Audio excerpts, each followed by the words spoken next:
Boa noite, pessoal. Vocês estão me ouvindo aí? Sim, Então a gente vai dar Sim, sim, continuidade. Wilson. Beleza. A gente vai dar continuidade hoje ao módulo de reumatologia, nossa quarta aula de osteoporose, nossa última aula, né, do módulo, na verdade. E eu queria apresentar para vocês a doutora Jamile. A doutora Jamile aceitou esse convite para apresentar a aula para a gente, dar uma ajuda em vocês aí na prova de residência. Ela fez residência em hematologia pela GAUB, fez mestrado em ciências da saúde também pela GAUB. E ela coordena o ambulatório de osteoporose do Hospital de Base. Então, quem já rodou na Reumato já deve conhecê-la. Ela é sócia da Sociedade Brasileira de Reumatologia e da Sociedade de Reumatologia de Brasília. Então, é uma profissional bem capacitada para dar essa aula para vocês. Espero que vocês aproveitem e, tendo dúvidas, vocês podem aproveitar aí no final para tirar com ela. Certo? Então, vamos começar. bem-vindos. Obrigada aí pela apresentação, obrigada pelo convite. Boa noite a todos, né? E eu aceitei o convite porque esse já era um projeto da sociedade. Atualmente eu sou a presidente da Sociedade de Reumatologia de Brasília. E esse já era um projeto que estava nas nossas mentes da gente capacitar, né, os clínicos, demais especialidades afins nas doenças reumáticas de alta prevalência. E hoje o tema da aula a gente vai falar um pouquinho sobre osteoporose. Sabemos que a osteoporose é uma doença osteometabólica caracterizada por diminuição da massa óssea e deterioração da microarquitetura do tecido ósseo, com consequente aumento da fragilidade óssea e da suscetibilidade a fraturas. Então, quando a gente fala do osso, a gente tem que ter, a gente sabe que, na verdade, é importante que esse osso seja resistente, que exista uma resistência óssea, que é a soma nada mais do que de uma densidade óssea adequada com uma qualidade óssea também boa. Eu preciso que esse osso tenha uma qualidade, que tenha uma microarquitetura boa para que ele seja resistente. Ela é a doença óssea mais comum em humanos e o que representa um importante problema de saúde pública. E aí a gente vai falar um pouquinho sobre a dimensão do problema, né, da doença. Então, a gente sabe que no mundo ela comete mais de 200 milhões de pessoas, né? Estima-se que 30 a 50% das mulheres na pós-menopausa possam apresentar osteoporose e que cerca de uma em cada duas mulheres caucasianas e cerca de um em cada cinco homens experimentará uma fratura relacionada à osteoporose em algum momento da sua vida. Com relação aos dados do Brasil, né, no Brasil são escassos os dados precisos sobre a prevalência da osteoporose, incidência de quedas e fraturas, assim como também sobre os custos relacionados a esses eventos, né? Mas o que a gente observa é que a população, com o envelhecimento da população, a população propensa a desenvolver osteoporose vem aumentando com o decorrer dos anos no nosso país. Segundo dados da Abraço, que é uma associação né, que estuda, né, bem importante, bem relevante aqui no nacional, que estuda o metabolismo ósseo, então, segundo dados deles, existem 10 milhões de casos de osteoporose no Brasil. Estima-se que 25% das mulheres em pós-menopausa possuem osteoporose e que um sexto dos homens com mais de 70 anos apresentam esse diagnóstico. Se a gente for olhar um estudo de grande relevância que foi realizado de epidemiologia da osteoporose, que é esse estudo chamado BRASOS, onde ele avaliou 2.400 pacientes acima de 40 anos, a maior parte mulheres, né, 70% eram mulheres. O que foi observado, fiquei no Brasil, 33% das mulheres e 16% dos homens com 65 anos ou mais sofrem de osteoporose, considerando aqueles sítios que foram avaliados no estudo. E estima-se que 12,8% dos homens e 15,1% das mulheres tinham uma história de fratura, né? Então já tinham uma condição mais grave, né? E se a gente for olhar a dimensão do problema, isso daí só vai piorar, porque a gente sabe que a prevalência mundial da osteoporose aumenta com a idade em ambos os sexos, e com o envelhecimento da população, esse problema só vai se agravando. Então, cerca de uma em cada três mulheres e cerca de um em cada cinco homens vai ter uma fratura em algum momento aí da sua vida. É o que a gente vê aqui na figura. Então, um em cada três mulheres, um em cada cinco homens vão ter uma fratura no futuro, né? Estima-se que ocorram 8,9 milhões de fraturas anualmente. Então, uma fratura está acontecendo aí, à medida que a gente está conversando aqui, uma fratura a cada 3 segundos acontece no mundo, né? E isso só vai piorar. Se a gente for comparar, por exemplo, as previsões é que em 2050, quando comparada a 1990, a gente tem um incremento de fraturas em torno de 310% nos homens e 240% nas mulheres. E isso também vai ser um grande problema na América Latina, que é com o envelhecimento mais rápido dessa população, da população da América Latina, a gente também vai ter um aumento do número de fraturas e um grande impacto por conta disso. Então, a gente observa no nosso país, por exemplo, que comparado a 2015, a gente talvez tenha um aumento em torno de 84%, né, de fraturas quando chegar a 2040. E o que seriam essas fraturas? As fraturas osteoporóticas, as fraturas por fragilidade, né? São aquelas fraturas que acontecem por trauma mínimo ou queda da própria altura ou menos que isso. Geralmente, elas são predominantemente em vértebras, em fêmur proximal, costelas, rádio distal, húmero proximal, né? E não são consideradas fraturas osteoporóticas as que acontecem em dedos, de mãos, de pés, nos pés, na face, no crânio, porque essas, na maior parte das vezes, estão relacionadas ao mecanismo de trauma. Então, esse tipo de fratura de extremidades, de crânio, de face, não são consideradas fraturas osteoporóticas. Infelizmente, elas são a maior causa de morbidade e mortalidade secundária à osteoporose. Por que é importante falar dessas fraturas? Uma fratura por fragilidade é um indicador muito forte de risco para uma futura fratura, o que a gente chama de uma cascata fraturária, né? Se eu quebro uma vez, eu tenho mais chance de quebrar de novo, né? E, geralmente um risco de 3 a 5 vezes maior de quebrar novamente. E as fraturas secundárias parecem ter maior prevalência após um ano da primeira fratura. E quem são o nosso principal foco? O idoso é o paciente que está de maior risco para essas fraturas, né? Por uma série de condições próprias do idoso, como, né, déficits, outras comorbidades associadas, a própria senilidade, distúrbios motores, fragilidade, né? Polifarmácia, diversos outros fatores que estão associados a quedas e consequentemente, a fraturas. Tanto os idosos do ponto de vista feminino e masculino. A gente acaba tendo mais fraturas nas mulheres por certas condições, como menor tamanho do osso, menor pico de massa óssea que ocorre nas mulheres, uma maior perda percentual da massa óssea também que ocorre nas mulheres, né? Por exemplo, a área cortical diminui por década 1,6% nos homens, enquanto nas mulheres é de 7%, né? A largura também, né? Existe uma diminuição da largura da trabécula, da conectividade dessas trabéculas ósseas também, no caso das mulheres, e elas têm uma maior reabsorção endocortical e uma maior porosidade cortical também. Então, por isso que as fraturas são mais prevalentes nas mulheres. Mas também a gente não pode deixar de pensar nos homens. Apesar deles quebrarem menos, eles têm uma maior taxa de mortalidade, né? Então, os homens apresentam uma maior taxa de mortalidade, uma vez tendo as fraturas osteoporóticas, e muitas delas são secundárias ao hipogonadismo. Vamos falar, então, agora um pouquinho de cada uma dessas fraturas, né? Das principais fraturas. A primeira delas, por ser a mais importante, é a fratura de quadril, né? Por ter maior mortalidade, né? E gravidade. Então, falando aqui um pouquinho da fratura de quadril, a mortalidade dos primeiros 6 meses após a fratura de quadril é 18 a 34%, sendo maior entre os homens do que as mulheres, como eu falei. E após um ano, a mortalidade ainda continua alta, que é em torno de 20%. 6 meses após o evento da fratura, mais de 50% dos pacientes queixam-se de dor e requerem alguma assistência para deambular. E cerca de 1/3 dos pacientes perdem a independência e necessitam de cuidados familiares ou de outro cuidador permanente. Ou seja, a gente vê como essas fraturas causam impacto, né?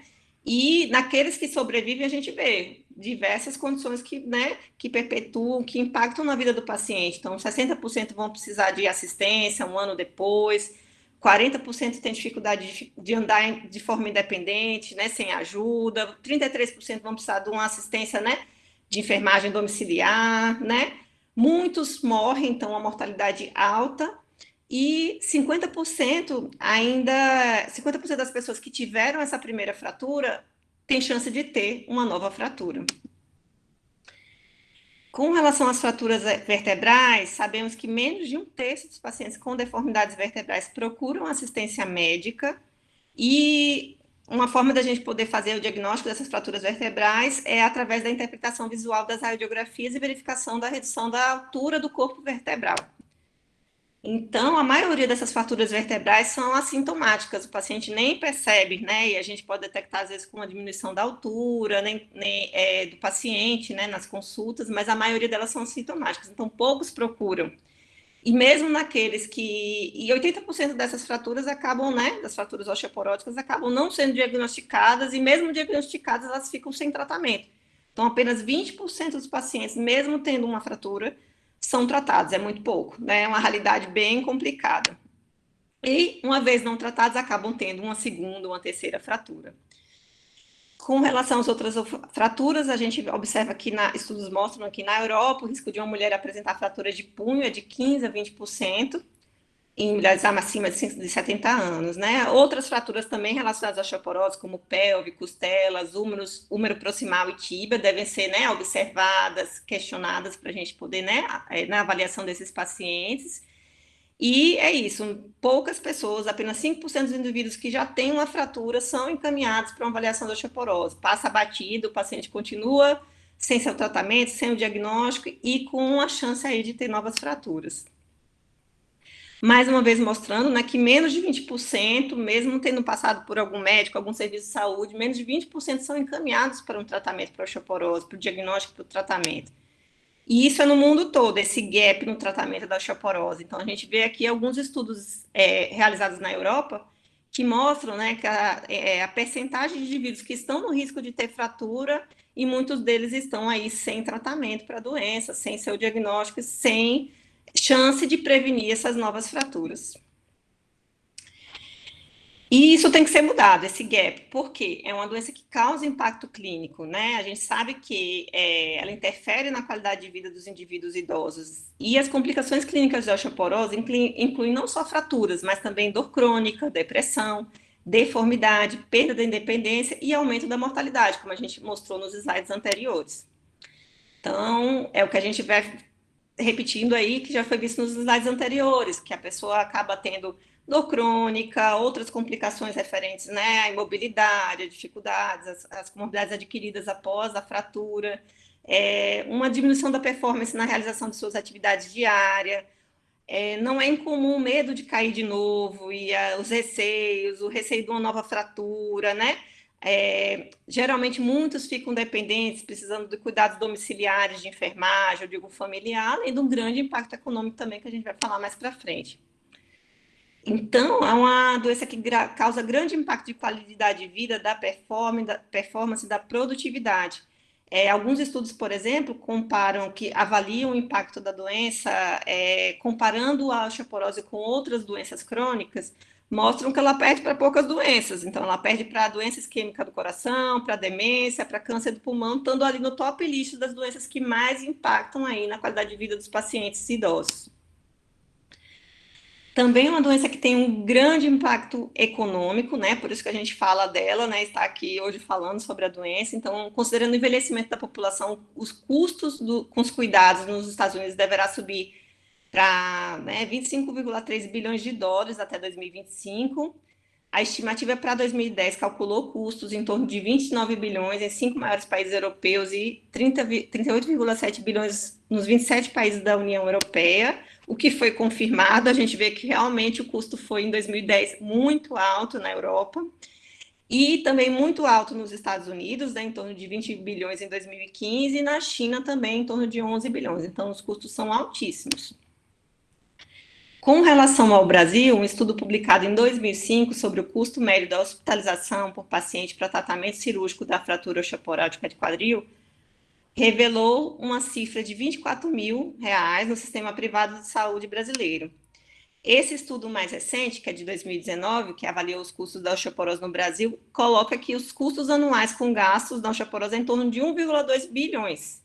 Mas vejam que os custos de você dar o diagnóstico e de tratar esses pacientes é bem menor do que o custo que a gente tem com perda da produtividade, aqui, ó, 733,5 milhões, com internações, com custos hospitalares, com os custos cirúrgicos, então é muito diferente. Então, vale muito mais a pena diagnosticar e tratar do que esperar o paciente ter uma fratura e ter as complicações relacionadas à fratura osteoporótica.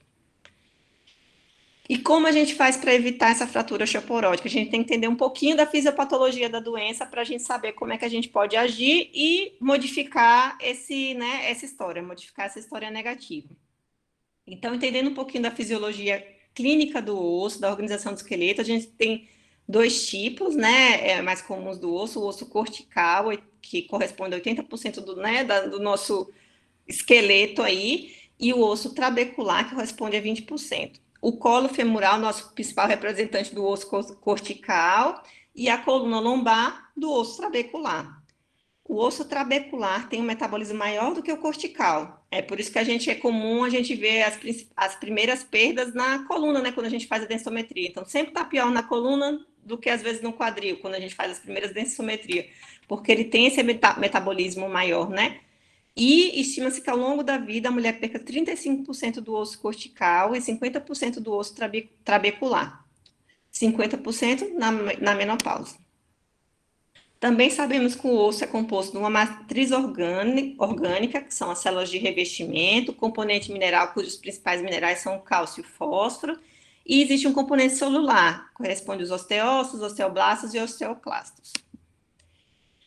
E a gente tem que lembrar que o osso não é um órgão inerte, ele é um componente vivo que está em constante mutação e remodelação, né?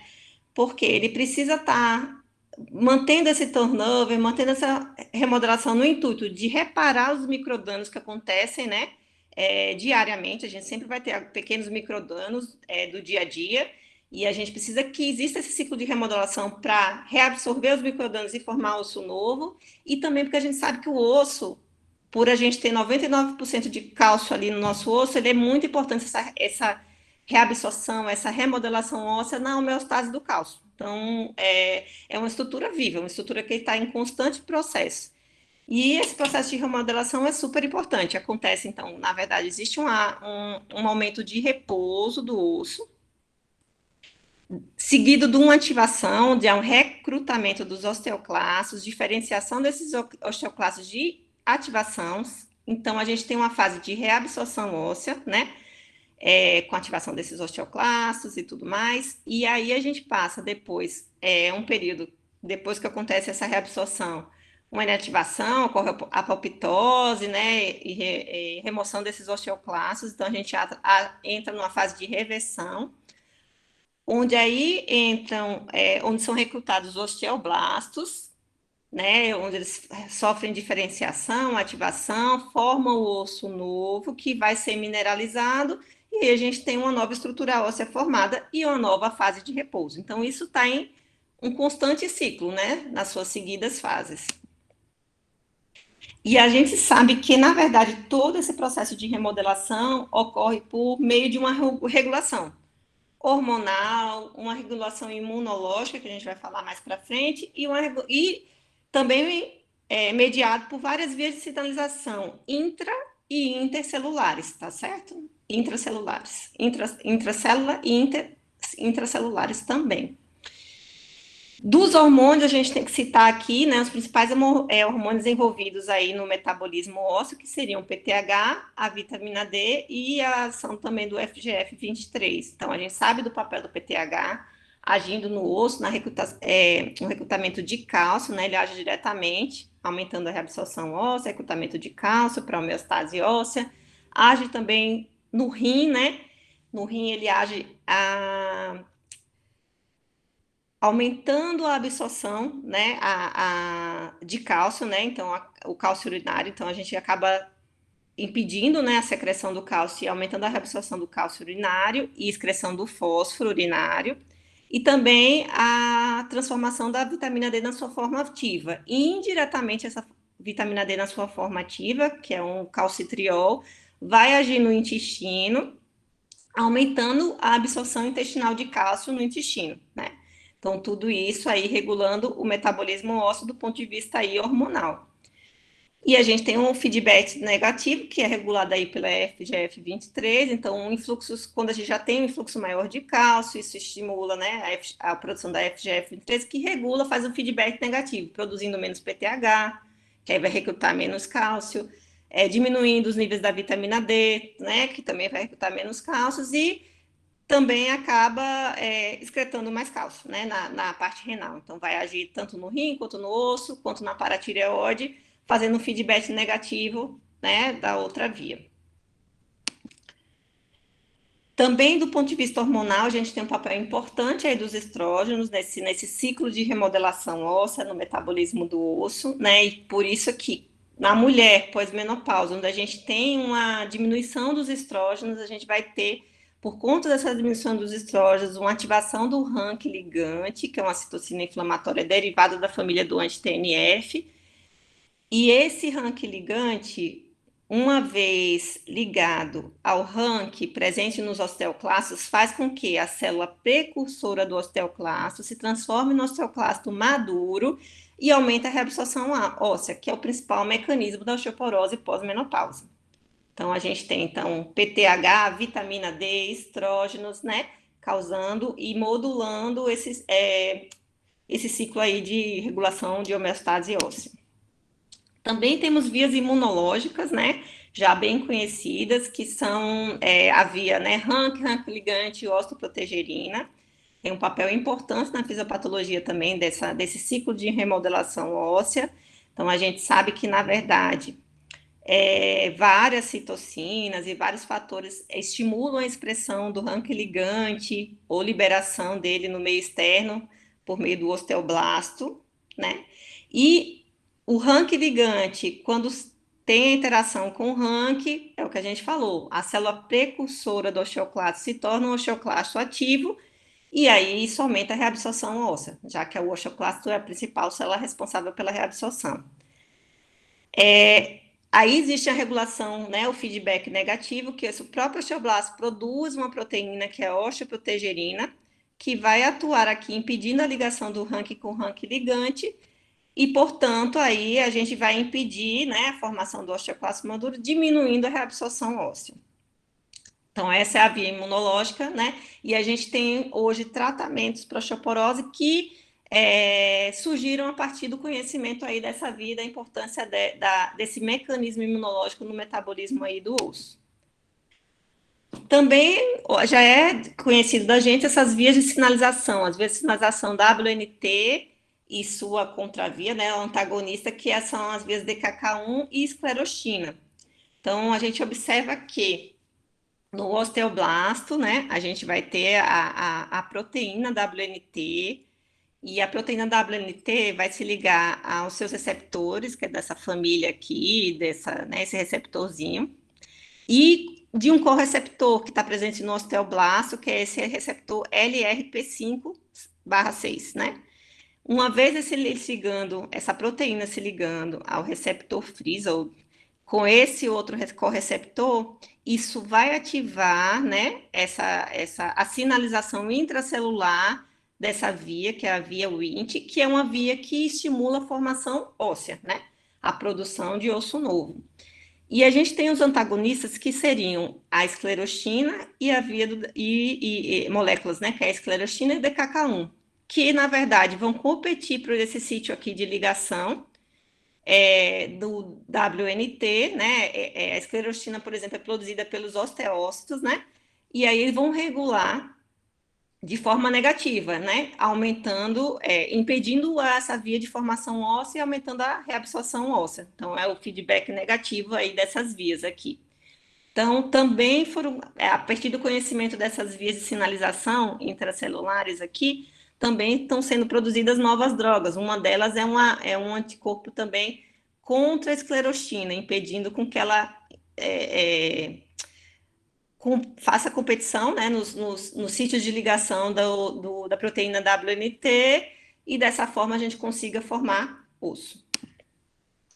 E tudo, assim, não acontece separadinho, é tudo ao mesmo tempo, os hormônios, as citocinas, né, os fatores mecânicos interagindo de forma que esse ciclo de remodelação aconteça, a gente tem a reparo dos microdanos, tem uma homeostase perfeita do cálcio e muitas vezes formação aí também de osso novo, né? Que é o objetivo. Lembrando também que esse ciclo de remodelação óssea vai mudando com o decorrer da vida, né?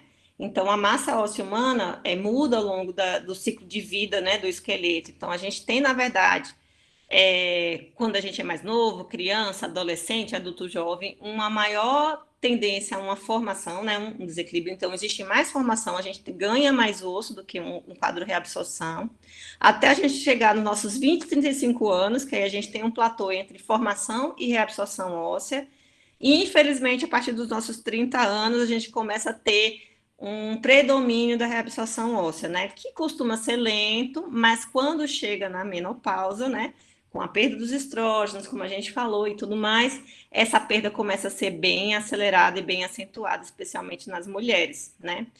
E é por isso que hoje em dia existe o conceito de dizer que a osteoporose não é uma doença da celeridade, da velhice, é uma doença que começa lá na infância, na adolescência, porque é aqui nessa fase que a gente tem que construir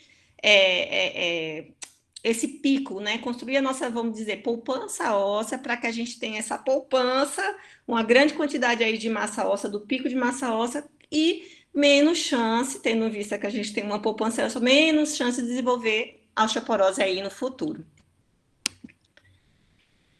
Como a gente faria o diagnóstico dessa doença? Lembrar que a osteoporose é uma doença silenciosa, né? Então, história clínica, exame físico são importantes na identificação de fatores de risco para a osteoporose. Afinal, o objetivo é diagnosticar os pacientes antes que aconteça, né, a fratura, né? A gente quer evitar a fratura, então eu vou ter que ter um olhar diferente para diagnosticar esses pacientes, para identificar os fatores de risco e conseguir tratá-los precocemente antes da fratura.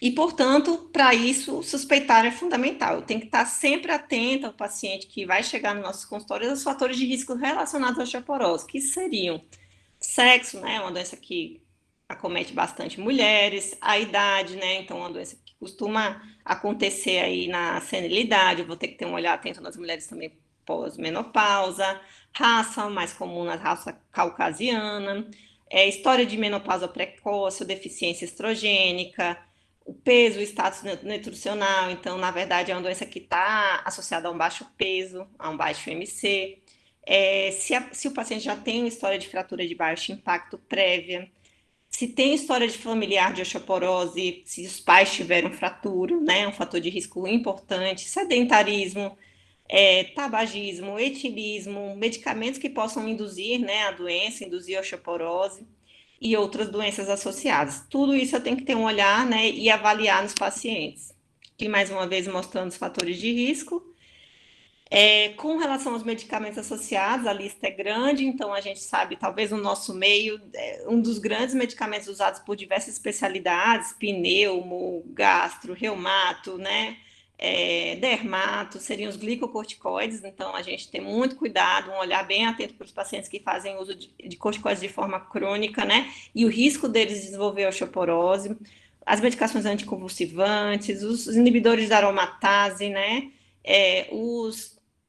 alguns quimioterápicos, alguns imunossupressores que inclusive a gente da reumato usa para, né, os nossos pacientes, agonistas do GNRH, heparina, lítio, né, inibidores da bomba de prótons tão comumente usados aí atualmente no nosso meio, né, e diversos outros medicamentos. Então, prestar atenção, perguntar a lista dos medicamentos e tentar ver se esses pacientes têm alguma coisa relacionada que possa induzir osteoporose. Também avaliar as doenças associadas, então, nos ambulatórios, né, das doenças endócrinas, então, um hiperpara, um hipercortisolismo, um hipertiroidismo, né, hipogonadismos, né, acromegalia, o próprio diabetes, tanto 1 quanto 2, hoje são fatores de risco importantes, né, associados a osteoporose, a uma qualidade óssea ruim também, então é muito importante também avaliar.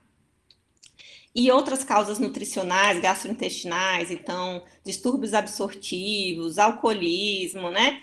Deficiência de cálcio, de vitamina D, anorexias, né?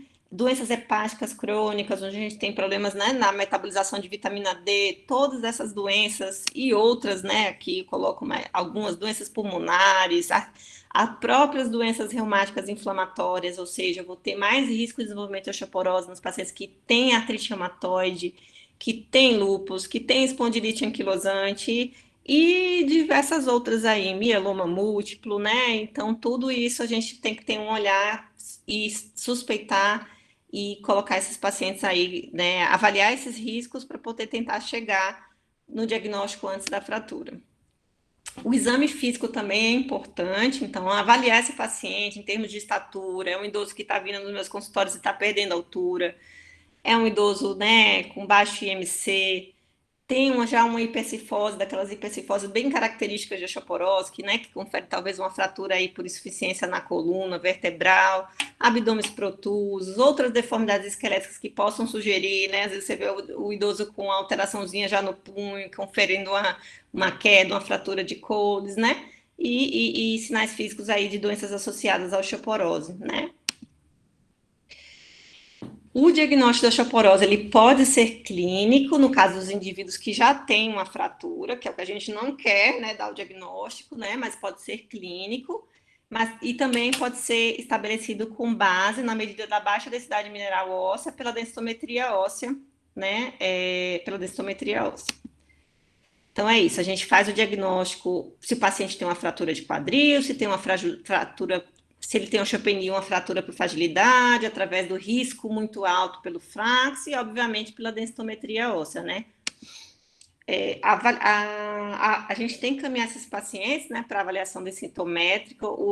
A densitometria óssea continua sendo o padrão ouro para o diagnóstico aí dessa doença, porque ele tem realmente uma capacidade, através da DMO, né, da densidade mineral óssea, em predizer fraturas, semelhante com o que a hipertensão tem de predizer um AVC e do colesterol uma doença coronariana. Então, é um exame realmente padrão ouro. E para quem eu indico fazer a densitometria, né? Então, segundo a SB10, né, que é a Sociedade Brasileira de Densitometria Óssea, eu devo recomendar, indicar a realização de densitometria óssea para qualquer adulto que tenha uma fratura decorrente de trauma mínimo. No caso das mulheres, para as mulheres acima de 65 anos ou mais, nas mulheres menopausadas com menos de 65 anos, se elas tiverem fatores de risco, e naquelas que estão na perimenopausa, se elas tiverem fatores clínicos para fratura, baixo peso, fratura prévia, usam medicações de alto risco, história familiar, né, e etc. No caso dos homens, eu vou pedir para todo homem acima de 70 anos e com menos de 70 anos, se ele tiver fator de risco. E quais seriam os critérios densitométricos, né, preconizados pela Organização Mundial de Saúde para você fazer o diagnóstico densitométrico aí da osteoporose, né? Então, esses critérios foram validados para as mulheres na pós-menopausa e homens acima de 50 anos. E aí eu vou avaliar pelo T-score, tá certo? E aí, no T-score, se o resultado for maior ou igual a -1, eu vou dizer que esse paciente tem uma densidade mineral óssea normal. Se esse T-score tiver entre -1,1 e -2,4, ele é um paciente osteopênico, né? E se essa massa, esse T-score for menor ou igual a -2,5, esse paciente tem osteoporose. E se ele tiver ainda uma fratura por fragilidade, ele tem uma doença grave, uma doença estabelecida. Já se o paciente é numa mulher pré-menopausa, se é um homem menos de 50 anos ou se é criança, eu não devo usar o T-score, eu devo usar o Z-score, tá certo? E eu vou considerar um Z-score menor que -2, como o paciente tendo uma massa óssea abaixo do esperado para a idade, então, né? E T-score maior que isso, com a massa óssea dentro do esperado para a idade. Quando combinado com os fatores de risco, incluindo a fratura, eu posso falar que esse paciente tem osteoporose em jovem, né? Mas no paciente que é menos de 50 anos e nas mulheres pré-menopausas, eu não falo em osteoporose, eu comparo ele com pessoas da idade dele. Então, o Z-score compara a pessoa com pessoas da mesma idade. E o T-score compara o idoso com o adulto jovem, né? Então, fazer essa diferença. Você não pode estar numa criança utilizando o T-score porque vai dar um resultado errôneo. Esses seriam também os sítios densitométricos preconizados pela SBDENS, né? Então, a gente vai avaliar os sítios densitométricos preconizados são a coluna lombar, L1, L4, o fêmur proximal, onde as áreas de interesse seriam o fêmur tortal e o colo do fêmur, as áreas de interesse, e o rádio 33%, que seria o rádio distal. O que é que eu preciso avaliar antes de dizer se o paciente tem ou não tem osteoporose? Primeiro, se a técnica do exame foi adequada. Então, eu preciso verificar se o exame foi bem feito. Eu preciso ver se por exemplo, a coluna, se ela está alinhada, se foi um exame que ela está bem centralizada, se inclui as referências anatômicas, que são a última costela e a crista ilíaca, né? Se incluiu toda a região de interesse, né, que é a ROI, né, a região de interesse que é o L1, L4, perfeito, e se não tem movimentos nem artefatos que possam prejudicar a análise desse exame. Mesma coisa no fêmur proximal, então tem que verificar se a diáfise femoral está bem alinhada, se houve uma rotação interna adequada dessa coxa, porque esse trocante menor tem que desaparecer no exame, se ele está aparecendo, é um exame que foi feito com uma técnica ruim, e aí a gente acaba tendo resultados, né, que não correspondem à realidade. Se foi feita a inclusão satisfatória das referências anatômicas, ou seja, não pode aparecer o trocante menor, tem que aparecer aqui o trocante maior, e não tem que ter artefatos, né? Então, a gente não pode ter outras coisas que aí atrapalhem a análise aí do exame. Ou seja, aqui mostra alguns artefatos que podem alterar aí o resultado e você pode deixar de dar ou dar um diagnóstico, né, de forma errônea. Então, a gente tem que ficar atento a esses artefatos e pedir, às vezes, para corrigir, repetir ou fazer análise de outros sítios, caso os mesmos sejam presentes. Então, por exemplo, tem que lembrar que a densitometria óssea mede gramas por centímetro quadrado, por área, não é volume, não é centímetro cúbico. Então, qualquer coisa que afete a área, por exemplo, uma escoliose muito grave, vai afetar o resultado da densitometria, ou seja, eu devo excluir esse sítio e eu devo analisar outro sítio, porque aqui vai me dar resultados que não correspondem à realidade. Mesma coisa, fez um procedimento, tem pino, às vezes fez uma laminectomia, vai dar menos osso, né? Então, no caso aqui da laminectomia. Então, aí eu também vou ter um resultado errôneo. Tem artroses muito graves, escleroses ósseas, isso tudo vai mascarar o resultado. Então, não devo excluir se for impossível analisar, ou repetir, ou excluir, fazer algum outro sítio que dê para fazer a análise adequada da massa óssea desse indivíduo. Também, como a gente trabalha com pacientes muito idosos, e aí é comum a gente ver muito osteoartrite da coluna, é importante que a gente analise na densitometria vértebra por vértebra. E quando a gente encontra um valor maior que um entre uma vértebra e outra, como a gente vê aqui na vértebra de L2, eu devo excluir essa vértebra, porque aqui deve ter algum problema, deve ter uma artrose, ou deve ter uma fratura que fez ela ficar tão diferente das demais. Então, diferença se ela está mais de um ponto referente a L1 e mais de um ponto referente a L3. Então, tem algum problema com essa vértebra, eu devo excluí-la da análise, entendeu? E para eu poder aproveitar esse exame, eu devo ou excluir, como vocês devem já ter visto nos resultados, eles colocarem L1, L4, entre parênteses L2, quer dizer que o profissional que fez a análise, que laudou o exame, excluiu essa vértebra, ou então eu vou só analisar de L3 e L4. Eu preciso pelo menos 2 vértebras contíguas para fazer a análise do exame, no caso da coluna.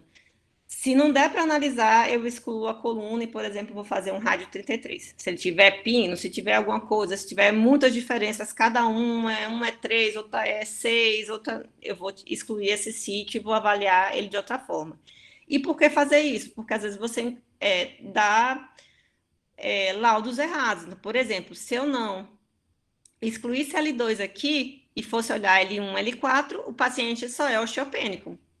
Tratamento para osteopenia, cálcio e vitamina D. E quando eu excluo, por exemplo, essa vértebra, analiso só L3, L4, ele já é um paciente osteoporótico. Então, isso pode dar grandes diferenças nos resultados. Então, no osteoporótico, eu tenho que passar algum remédio a mais do que cálcio e vitamina D. Então, tem que fazer essa análise, tem que ver os artefatos, tem que ver a qualidade do exame antes de analisar. Também é importante a gente fazer uma avaliação laboratorial inicial, né? Que inclui hemograma, um painel metabólico de creatinina, cálcio, fósforo, fosfatase alcalina, testes de função hepática, vitamina D, testosterona total em casos que suspeita do hipogonadismo, né? Uma avaliação de urina de 24 horas para cálcio, clearance de creatinina, para a gente dar uma olhada. Primeiro, no geral, avaliar se o paciente tem causas secundárias de osteoporose, avaliar também que remédio eu posso passar, porque a gente vai ver também quando a gente fala dos remédios que existem algumas contraindicações de suspensão de bisfosfonatos e outras drogas, então os exames, um perfil inicial é necessário. E outros exames, né, a gente vai solicitar caso a caso, então eu posso pedir um TSH, não suspeita de um hipertireoidismo, um PTH, se eu estou suspeitando do hiperpara, né, eletroforese de proteínas, do mieloma, FSH, né? Às vezes, se é um paciente mais jovem, que eu estou suspeitando de uma doença desobstrutiva, os testes para alguma síndrome de má absorção intestinal, tipo enteropatia por glúten, e aí vai. E os exames laboratoriais podem nos dar pistas de causas secundárias, né? E uma vez tendo uma causa secundária, de osteoporose secundária, eu tenho que tratar essa causa secundária. Então, um cálcio elevado pode me indicar um hiperpara primário, né? Uma vitamina D baixa, uma osteomalácia, uma deficiência de vitamina D, né? Fosfatase alcalina, talvez um PAGET. Então, tudo isso, né? Às vezes, uma alteração na eletroforese de proteínas, o mieloma, enfim, tudo isso deve ser avaliado, né, para que a gente não passe batido e às vezes trate o problema, mas na verdade existe uma causa por trás, uma doença associada que também deve ser vista e cuidada. Também no quesito de avaliação laboratorial, a gente pode lançar mão dos marcadores de formação e reabsorção óssea, né? Então, em termos de formação, a gente tem como principais marcadores a fosfatase alcalina sérica óssea, é diferente, e o P1NP. E os marcadores de reabsorção seriam o CTX e o MTX, né? Séricos urinários. A concentração desses marcadores de remodelação óssea é utilizada na predição do risco de fratura e como método de monitoramento da resposta terapêutica. Na verdade, essa é a maior utilização deles, avaliar a resposta. Então, a gente acaba pedindo eles na semana 0, quando tem disponibilidade, né? Porque no SUS a gente não tem. Após um mês e após 6 meses. Se não há mudança nos valores desse, né? Uma queda, por exemplo, estou passando um antirreabsortivo, tem que ter uma queda nos marcadores de reabsorção óssea. Se não existe essa queda, que geralmente é em torno de 25%, e eu vou ver o que houve. Ou não houve uma adesão adequada, ou houve uma má resposta, ou tem uma causa secundária ali por trás, para ele não ter tido a diminuição, a resposta aí adequada. Não há algoritmos que incluem esses marcadores ósseos para estimular o risco de fratura, sendo essa utilização, né, não tão consagrada quanto a avaliação da resposta terapêutica. E ressalta-se, como já sinalizado, que os marcadores podem auxiliar no diagnóstico de osteoporose secundária. Então, a presença de marcadores de reabsorção sempre altos pode indicar, às vezes, uma metástase, um mieloma, alguma coisa do tipo. Então, se tiver oportunidade, às vezes vale a pena fazer, mas ainda não é consagrado aí totalmente na prática clínica o uso aí desses marcadores de absorção e de formação óssea. Também é importante fazer nesses pacientes uma avaliação radiográfica, né? Como eu disse, a maior parte das fraturas vertebrais são assintomáticas, então o paciente às vezes não vai sentir nada, né? E eu posso fazer essa avaliação radiográfica por meio do VFA, que é durante a realização da densometria, a gente tem esse outro software que consegue avaliar a coluna e avaliar se esses pacientes têm fraturas, ou por meio do raio-x da coluna torocolombar em 2 incidências, AP e perfil.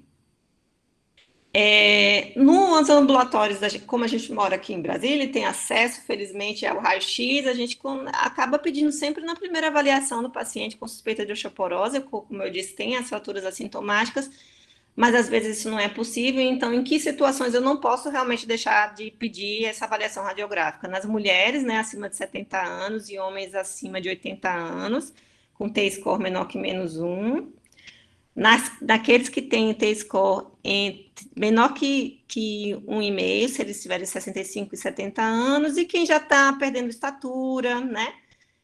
Quem já teve uma fratura prévia, quem está usando corticoide, né? e a gente pode ter tanto os achatamentos, né, pode ter a biconcavidade, né, existe essa classificação radiográfica aí de Genan, para a gente poder definir uma fratura por fragilidade e insuficiência. Sendo que o mínimo para ter fratura é em torno, geralmente, de 15% a 20% aí de diminuição da massa óssea. Podemos classificar a osteoporose, então, como primária, que é a pós-menopausa, com alta reabsorção. A senil, que a gente tem um problema mais da formação óssea. As osteoporoses secundárias, que aí, né, são associadas a fatores, a medicamento, outras doenças. E as formas dos adultos jovens, que às vezes são criptogênicas, a gente não descobre a causa.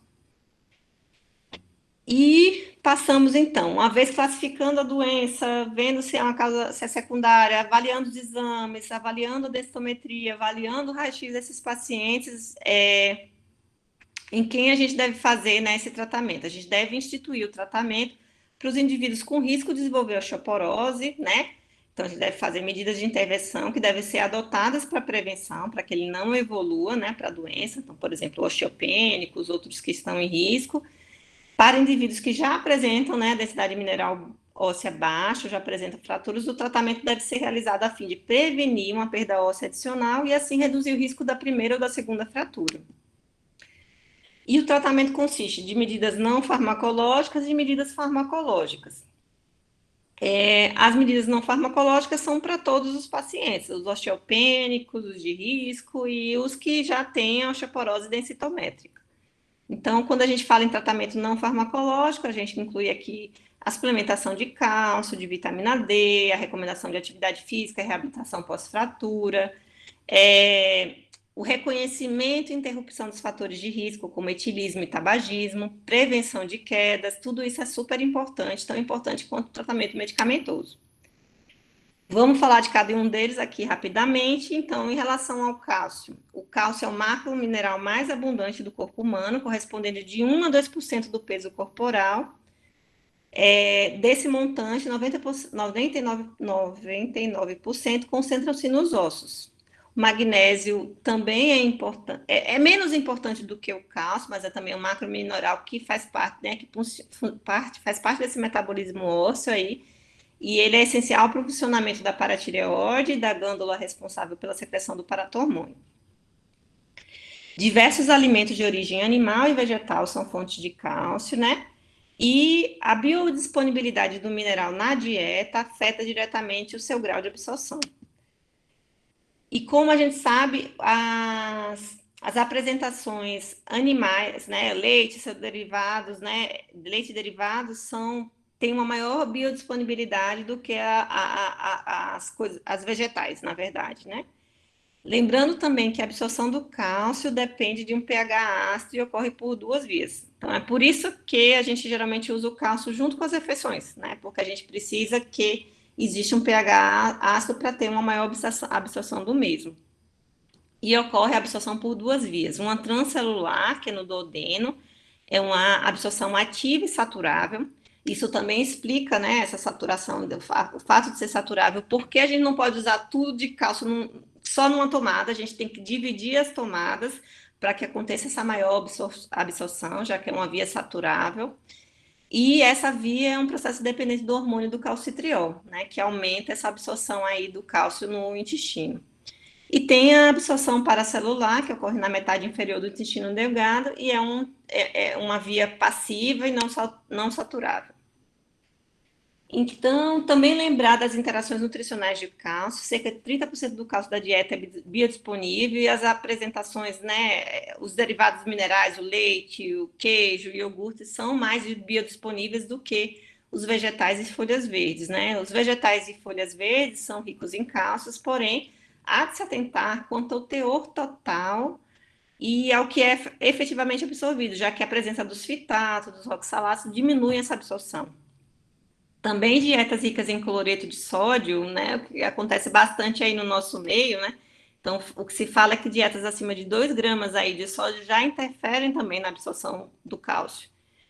E outra dúvida e pergunta que a gente sempre tem é a questão também da ingestão exagerada do café. O que foi visto é que, na verdade, até 4 xícaras aí de café coado não parece ter grandes importâncias aí no metabolismo do cálcio.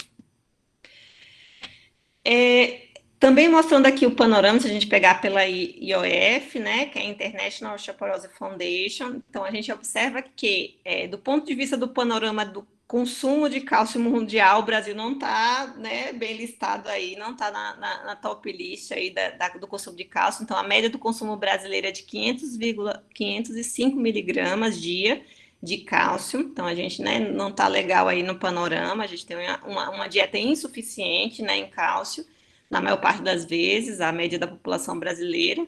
E outro problema que a gente tem tendo hoje no mundo é que a questão que até 65% da população mundial apresenta algum grau de intolerância à lactose também. Então, por mudanças genéticas e tudo mais, evoluções, mudanças de dieta, a gente vem observando também isso.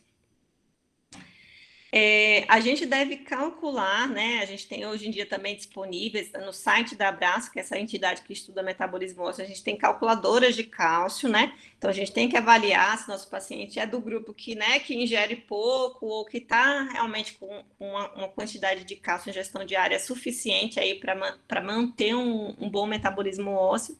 Então a gente faz por meio das calculadoras essa avaliação. E a suplementação com sais de cálcio só deve ser considerada quando há impossibilidade de aporte dietético suficiente. Né? A gente tem vários sais disponíveis aí no mercado brasileiro, o principal prescrito realmente é o carbonato de cálcio, por questão custo e por questão que ele tem a maior biodisponibilidade, então eu preciso tomar menos vezes, né? Que vai baratear um pouquinho também o custo do tratamento, então eu uso geralmente 2 vezes, né? Divido as tomadas, né? Por conta daquela questão da absorção da via saturável aí de absorção intestinal, mas eu posso usar menos vezes, diferente do citrato de cálcio, por exemplo, que ele tem uma menor biodisponibilidade e, portanto, para que tenha uma maior absorção, eu preciso fazer mais doses, 3 doses, às vezes, no dia, para que ele consiga suplementar o ideal de cálcio aí por dia. O carbonato de cálcio precisa ser tá em meio ácido, os demais, o fosfato, o citrato, não precisam estar juntos das refeições, podem ser tomados em horários diferentes, não existe essa necessidade como do carbonato. Também a gente acaba prescrevendo o citrato nos pacientes que têm a cloridria, história de gastrectomia, litíase renal, ou litíase renal, né? Então, esses seriam as indicações aí também do citrato de cálcio. Para os pacientes que têm osteopenia e osteoporose, recomendações do NOF, dos nossos protocolos do PCDT, da osteoporose, do Ministério da Saúde, é que a gente faça ingestão em torno de 1.200 miligramas de cálcio elementar aí por dia, né? Então, a gente deve chegar nessa meta, como eu falei no slide anterior, primeiramente tentar por meio da dieta, e se não conseguir pela dieta, a suplementação por via do comprimido, né, do cálcio. Vamos seguir aqui um pouquinho com a vitamina D. A gente sabe a importância da vitamina D, que ela é crítica para a saúde óssea, pois facilita a absorção intestinal de cálcio, modula a secreção do hormônio do PTH, estimula a mineralização óssea e atua na remodelação óssea também. A principal fonte de vitamina D, né?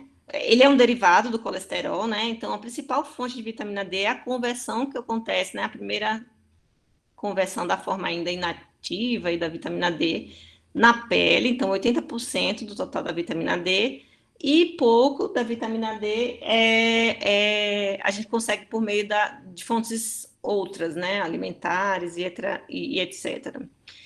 Essa vitamina D é transportada, né, os transportadores aí de vitamina D, primeiro para o fígado, onde ele sofre uma primeira hidroxilação, transformando-se em 25OH vitamina D, que são os nossos estoques, que a gente mede, né, para ver a suficiência ou deficiência da vitamina D. Depois ele é transportado para o rim, onde ele se transforma na sua forma ativa, que é o calcitriol, né, 1,25OH vitamina D. E esse 1,25OH vitamina D vai atuar, né, vai se ligar aos seus receptores nos órgãos alvos, nos tecidos alvos, tendo ações esqueléticas e extraesqueléticas, né? Então a gente com certeza já viu aí descrições e artigos das funções da vitamina D em diversas áreas, em câncer, imunológica e muitas outras. Os principais órgãos alvo, né, para o calcitriol, né, que é a forma ativa da vitamina D, são o intestino, o osso, a paratireoide e o rim, né? Então a gente vai ter os efeitos da vitamina D aí, né? Em todos esses órgãos, e as ações esqueléticas deles são realmente na homeostase do cálcio, no metabolismo ósseo, como a gente mostrou lá na fisiopatologia ali da doença, reabsorção intestinal desse cálcio, né? Regulação, né, do PTH, né? Então, tudo isso é bem. A vitamina D tem a sua importância. Além disso, ele tem funções neuromusculares, a associação do status inadequado da vitamina D e redução da força muscular. Então, a baixa vitamina D está associada com a sarcopenia, diminuição de força muscular e risco de quedas também. Então, isso aí também é importante aí no contexto da osteoporose. Como a gente falou, a principal síntese é a síntese cutânea, mas a gente sabe que vários fatores inibem essa síntese cutânea. Então, hoje em dia, né, a questão a gente acaba usando protetor solar, tem estado mais indoor do que outdoor, né? A gente tem também a questão da radiação insuficiente nas altitudes mais extremas, inverno, a pele das pessoas idosas tem uma menor conversão aí da vitamina D, né? Essa primeira conversão aí, poluição, dias nublados, a pigmentação da pele, tem um estudo mesmo que foi feito acho que em Pernambuco, em Recife, onde se imagina que teria altos níveis de vitamina D, né, por ser nordeste do Brasil, uma região bem ensolarada, a gente observa que por conta da pele, por exemplo, os afrodescendentes acabam tendo uma menor conversão por conta da melanina dessa vitamina D aí na pele, né? Então tudo isso influencia. Em relação à vitamina D, a gente está melhor no mapa mundial, né? Por ser um país aí, né? Tropical, né? E tudo mais, então a gente está melhor aí no mapa. Mas diante desses fatores todos que inibem a produção, especialmente nesse subgrupo idoso, né? Que tem uma menor conversão aí na pele dessa vitamina D, as recomendações também pelos protocolos são que os indivíduos com osteopenia ou osteoporose façam ingesta de 800 a 1.000 unidades de vitamina D3 para adultos com 50 anos ou mais. E o calcitriol ele só fica reservado para os casos especiais, como insuficiência renal crônica, osteomalácia, ou uma má absorção muito extrema. Lembrando que também a deficiência de vitamina D é considerada quando os valores estão abaixo de 20 nanogramas por ml, né?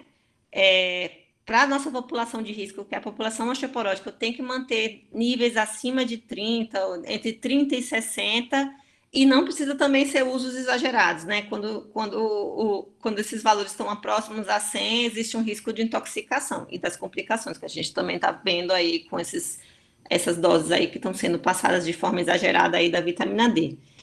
E a deficiência de vitamina D está associada a diversas condições clínicas. A osteoporose, que a gente está falando hoje, né, o tema da nossa aula, e diversas outras, o lúpus, a artrite inflamatória, a tuberculose, alguns cânceres, o próprio diabetes, a doença renal crônica, algumas doenças também desabsortivas. E como eu faço no paciente que tem a deficiência, como eu faço essa suplementação? A indicação de que a gente use, né, faça a suplementação, e as doses recomendadas pela Sociedade Brasileira de Endocrinologia seriam que a gente faça a reposição de 50 mil unidades de vitamina D2 ou D3, uma vez por semana, por 8 semanas consecutivas. E depois a gente passa por uma terapia de manutenção entre 1.500 a 2.000 unidades por dia, para repor e para manter esses níveis acima de 30, que são os valores considerados como suficientes e para manter o metabolismo ósseo adequado.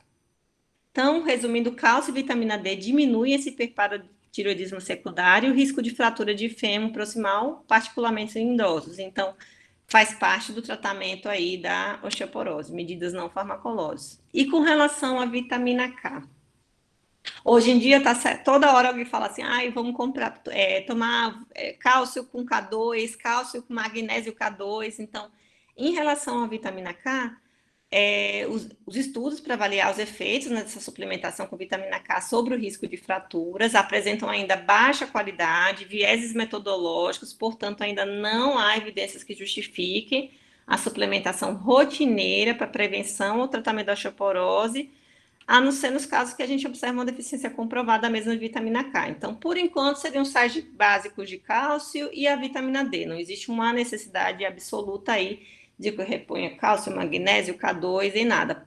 Isso foi visto, essa necessidade aí de reposição de vitamina K foi vista apenas na população japonesa, asiática, que realmente parece que na dieta deles existe alguma coisa que realmente não existe um suporte aí adequado de vitamina K, e nesses pacientes talvez valha a pena aí, fazer essa suplementação. Mas no Brasil, e as recomendações atuais ainda não indicam como uma indicação aí formal, e para todo mundo, generalizar para todos.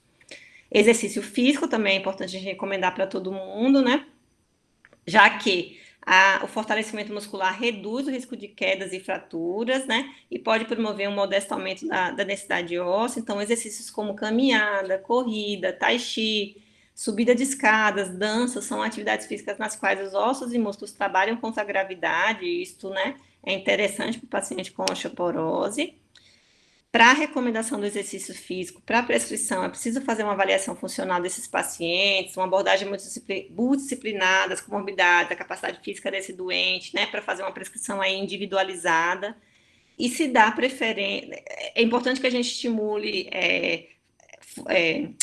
exercícios de fortalecimento, exercícios de equilíbrio, também de condicionamento físico, né? Para tudo isso aí somado, são importantes para indicar para o paciente que tenha osteoporose, e se dá preferência aos exercícios em solo, quando comparados, por exemplo, a uma natação, uma hidroginástica, por quê? Pelo efeito da piezoeletricidade, né? Então, esse pequeno impacto é um estimulador de formação óssea. Vai ocorrer um microdano, o microdano vai estar lá, estimula a remodelação e formação de osso novo. Então, se possível, né, dar preferência aos exercícios que são no solo, por essa questão. E o exercício é importante para tudo, né, para melhorar a capacidade funcional, força muscular, equilíbrio, coordenação, flexibilidade e qualidade de vida desses pacientes.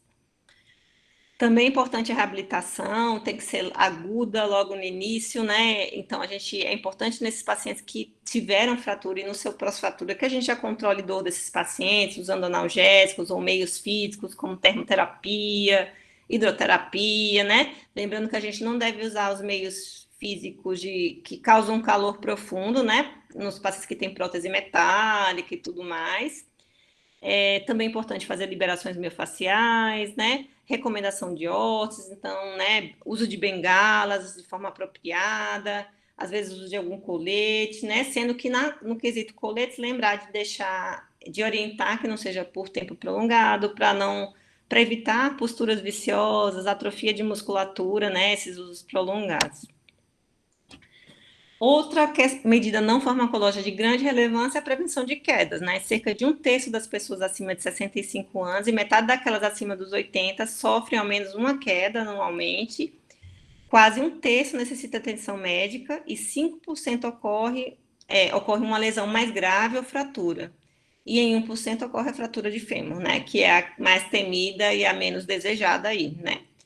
80% das fraturas não vertebrais são acometidas, ocorrem devido a uma queda, ocorrem após uma queda. Então, a gente tem que dar as orientações aos nossos pacientes de como evitá-las, né? Então, são diversos fatores, tem diversas cartilhas de casa segura, de como evitar, de como prevenir quedas, né? Uso de sapatos adequados, escada com 2 corrimões, tirar tapetes, né? Evitar encerar piso, deixar fios no meio da casa, né? Iluminação da casa, né? Tudo isso é importante orientar e adequar. Banheiro, né?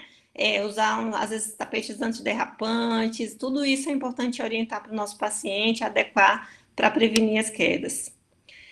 Idosos com 2 ou mais quedas no último ano, ou história de lesão ou fratura após uma queda, né? Que necessitaram de atendimento médico, são considerados de alto risco para cair. Então, tem que ficar atenta, reconhecer esse risco, identificar os fatores que provocaram essa queda, intervir nesses fatores e encaminhar, né, para uma abordagem aí, né, mais complexa para evitar mesmo essas quedas.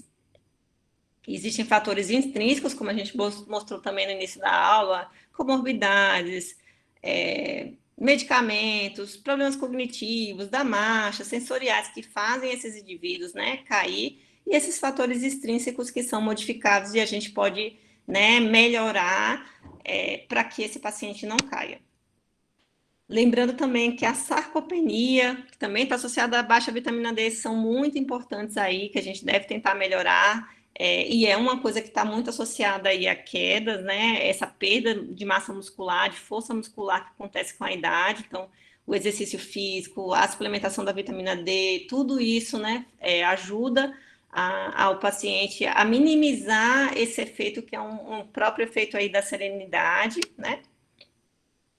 Também devemos recomendar mudanças no estilo de vida, em algumas situações, né? Por exemplo, interrupção do etilismo. Então, para pacientes que ingerem mais de 3 unidades de bebida alcoólica a dia, destilados ou fermentados, eu devo recomendar a interrupção, porque o álcool tem um efeito direto antiproliferativo nos osteoblastos. Também recomendar a interrupção do tabagismo, né, nesses pacientes que também parecem influenciar, né, na diminuição da massa óssea. E essas seriam todas as medidas não medicamentosas. E a gente passaria, então, para o tratamento medicamentoso. Em relação ao tratamento medicamentoso, a gente tem várias diretrizes, vários guidelines no mundo, internacionais, o da Endocrine Society, do AACE, do EC, o IOF, todos eles de grande relevância. Também vários guidelines nacionais. Então, a gente tem hoje em dia, né, eu aconselho vocês a darem uma lida, né, no manual que a gente tem, muito do que eu estou falando aqui na aula faz parte desse manual brasileiro de osteoporose, as diretrizes que estão na Revista Brasileira de Reumatologia, e, obviamente, as portarias do governo, né, do Ministério da Saúde, que regula a liberação de medicamentos lá do alto custo, e alguns protocolos que a gente tem estaduais, como de remédios como a teriparatida e do ácido zolendrônico. Para quem eu indico o tratamento medicamentoso? Pela NOF, que é a National Osteoporosis Foundation, a gente recomenda o tratamento medicamentoso para todos os pacientes que têm osteoporose densitométrica, ou seja, um T-score menor que menos 2,5, e para os pacientes que apresentam fratura, obviamente, né, a fratura por fragilidade, a fratura osteoporótica, e para aqueles pacientes osteopênicos entre menos 1 e menos 2,5, desde que eles tenham fatores de risco, né? E aqui, no caso, a INOF recomenda que a gente realize o FRAX para estimar esse risco. Pelo nosso protocolo PCDT, né, do Ministério da Saúde, também é mais ou menos parecido. Então, para todo mundo que tem osteoporose densitométrica, para aqueles que tiveram fratura de baixo impacto, e para aqueles osteopênicos entre menos 1,5 e menos 2,2, desde que eles tenham fator de risco. Aqui ele considerou a idade superior a 70 anos e ser um idoso caidor, né? Lembrando que o tratamento medicamentoso é um conjunto, faz parte da estratégia global, tem que ser junto com o cálcio com vitamina D, com exercício, com a prevenção de quedas. E hoje em dia a gente tem no mercado diversas medicações, né, divididas em 2 grandes grupos, que são as drogas antirreabsortivas, representadas aqui pelos bisfosfonatos, pelo anticorpo anti-RANKL ligante, que é o denosumab, os SERMs, né, e a terapia de reposição hormonal. E a gente tem as drogas anabólicas, os formadores ósseos, que são os análogos do PTH, como a teriparatida, e o anticorpo anti-esclerostina, né, que é uma medicação mais nova, o romosozumab. Diante de tantas possibilidades, como eu faço para escolher qual remédio eu vou usar, né? Então, hoje em dia se preconiza que a gente estime o risco do paciente. E uma ferramenta que pode ser estimada, pode ser usada para estimar esse risco é o FRAX, né? Que tem disponível em diversos países, acho que mais de 60 países, e tem disponível no Brasil. Então, a gente pode usar o FRAX Brasil para estimar o risco. Ele estima o risco de fratura nos próximos 10 anos. Aqui eu vou colocar, então, os dados, né, dos pacientes, que são os fatores de risco associados, né, à fratura, à osteoporose, então, idade, o gênero, o peso, a altura, se tem história de fratura prévia, se tem pais com fratura de quadril, história de tabagismo atual, uso de glucorticoides, artrite reumatoide, e hoje em dia também a diabetes é considerada como uma importante doença, a gente deve colocar aqui como, né, como fator de risco, osteoporose secundária, abuso do álcool, né, 3 ou mais doses de unidade de dia, e a gente vai colocar os fatores de risco, colocar aqui o resultado, a gente escolhe qual foi o aparelho que o paciente fez a densitometria óssea, se foi lunar, urológica, e vai colocar o resultado da densidade mineral óssea do colo aqui, e a gente vai botar para calcular esse risco, né? Eu consigo pegar essa ferramenta através do site da Abraço. Então, se vocês entrarem no site da Abraço, vocês conseguem ir lá e utilizar o Frax Brasil para poder estimar esse risco. Uma vez botando para calcular, ele vai me dar alguns resultados aqui. O risco para fratura maior e o risco para fraturas de fêmur, né? Então, vai dar um númerozinho aqui. Esses números que vai dar aqui, por exemplo, nos Estados Unidos existia um ponto de corte. Se existia um risco maior que 20% para fratura maior e maior que 3% para fratura de fêmur, eu devo tratar esse paciente. Ele é um paciente de alto risco. No Brasil ainda não foi definido esse ponto de corte, então não posso usar a mesma coisa que foi preconizada para os Estados Unidos. E, portanto, eu parto para uma segunda etapa, que também está no site da Abraço. Eu vou colocar os dados que eu te peguei daqui do Frax e transpor para essa outra etapa, colocando tudo, colocar se o paciente realizou ou não densitometria e põe de novo para coloco o resultado que foi dado aqui das fraturas maiores e fratura de quadril e põe de novo para calcular. E aí vai aparecer esse, né, gráficozinho. Se o paciente der aqui no vermelhinho, que seria alto risco, eu estou autorizada a iniciar o tratamento desse paciente, né? Então, um paciente que tem risco aí de fraturar. Isso para os pacientes que realizaram densitometria. No paciente que não realizou densitometria, que isso é uma vantagem do Frax, nem todo mundo foi feito, inclusive para os países que você não tem acesso à densitometria com facilidade, você consegue estimar o risco e não esperar uma densitometria para tratar esse paciente, o gráficozinho já mostra diferente, vai aparecer essa outra zonazinha amarela. Quando cai nessa zona amarela, seriam os pacientes que vale a pena, então, vamos dizer aqui, isso aqui só aparece quando ele não fez a densitometria. Então, quando cai na zona amarela, seriam esses pacientes que eu tenho que encaminhar para a realização da densometria, porque aí ficou duvidoso. Então, eu realizo a densometria para ver se está com T-score menor que menos 2,5, trato, se não tiver, né, e avaliar direitinho aí, melhor esse risco para ver se inicio ou não o tratamento. Lembrando que o Frax é uma ferramenta que foi desenhada e é validada para indivíduos entre 40 e 90 anos. Então, para adulto jovem não serve para estimar o risco. E ela foi construída para estimar, para avaliar o início do tratamento, assim. Então, é para definir o início do tratamento. Não é do decorrer do tratamento eu estar usando o Frax. Então, não foi validada para isso. A gente acaba usando porque ela tem os fatores de risco e tudo, mas ela é para início de tratamento. E aí, com essas ferramentas, especialmente o Frax, né, que é extremamente difundido, eu consigo estratificar o risco do meu paciente. Então, naqueles pacientes que não tem, para todo mundo vou fazer cálcio, vitamina D, exercício, essas coisas todas, né? Para o paciente que tem baixo risco, né, é sem tratamento, é só orientações e tudo mais, e acompanhar esses pacientes. Para o paciente de alto risco, é mais ou menos o que a gente viu nos protocolos anteriores aí, então aí a gente vai recomendar passar um bisfosfonato, que sempre nos protocolos anteriores era sempre a primeira linha aí de tratamento, outro inibidor de reabsorção óssea. E hoje em dia o que mudou é isso, naquele paciente de altíssimo risco, eu devo avaliar, né, se for possível, porque não é disponível para todas as unidades da federação aqui no Brasil, mas se for possível, eu vou dar preferência a iniciar um anabólico, né, uma droga anabólica, ou um inibidor de reabsorção mais potente. É o que mostra esses protocolos do ACE, né? Então, eu estratifico o risco, vejo quem é baixo risco, vejo quem é alto risco, ou seja, teve uma fratura, né, anterior, tem um T-score menor que menos 2,5, ou tem um T-score aí de osteopenia, mas tem um risco alto pelo Frax, né? Aqueles valores que são os valores dos Estados Unidos. E o alto risco, o que é o paciente de alto risco?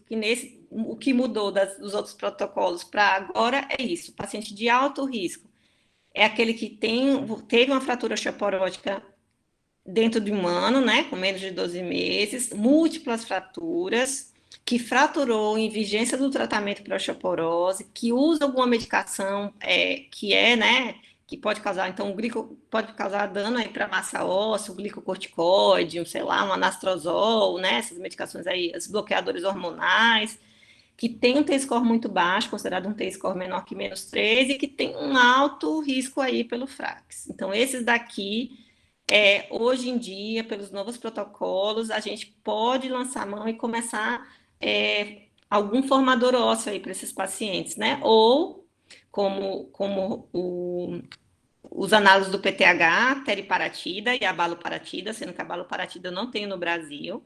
O romosozumab, que é também um formador ósseo, que é um anti-esclerostina. O denosumab é um antirreabsortivo potente. Ou um bisfosfonato, aí eu vou pensar no bisfosfonato venoso, que tem uma potência maior.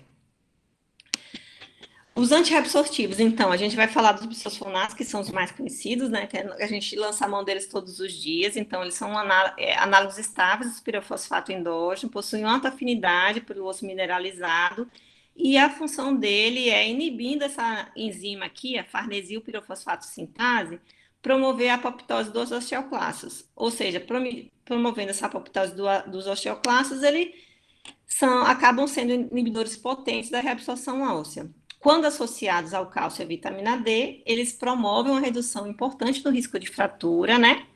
Na ordem de 40% a 70% do quadril e 40% a 50% dependendo do agente usado.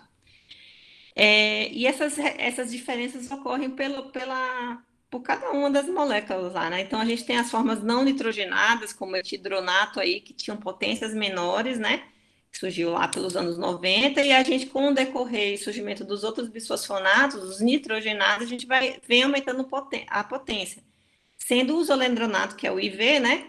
Considerado o bisfosfonato mais potente, né? Ele esteve associado à redução da incidência de fraturas vertebrais em torno de 70%, de quadril em torno de 40% e das não vertebrais em torno de 25% após 3 anos de tratamento.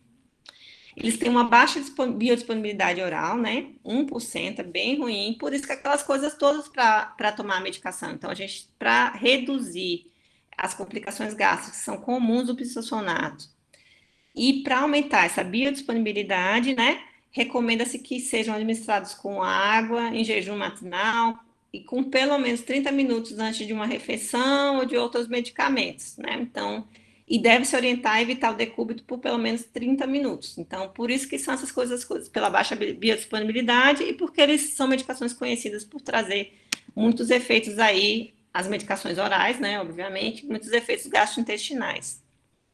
Em relação ao bisfosfonato venoso, um efeito adverso que pode ser encontrado são as reações influenza-like, né, flu-like, dores musculares ou articulares, que são facilmente resolvidas, passam um analgésico e já resolvem, né, mas é bom orientar os pacientes em relação a isso.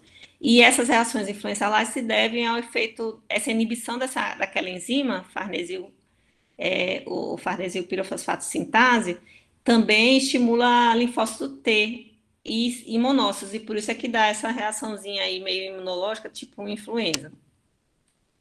As contraindicações dos bisfosfonatos seriam, né, alergia a algum componente da fórmula, hipocalcemia, gravidez, lactação e um quadro de insuficiência renal grave. Ele não é recomendado em índice abaixo de 30.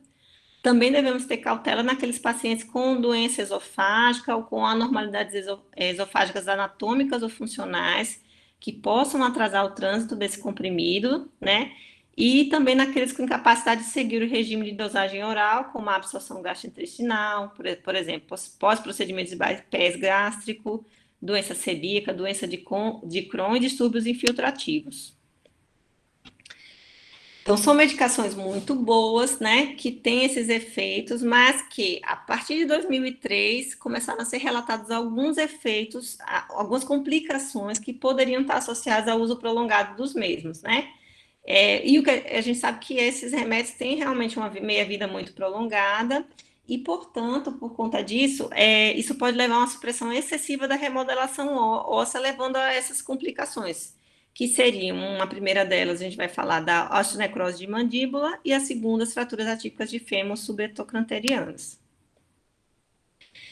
A primeira, que é a osteonecrose de mandíbula, trata-se de uma condição de exposição óssea ou de osso necrótico na região maxilofacial sem melhora após 8 semanas.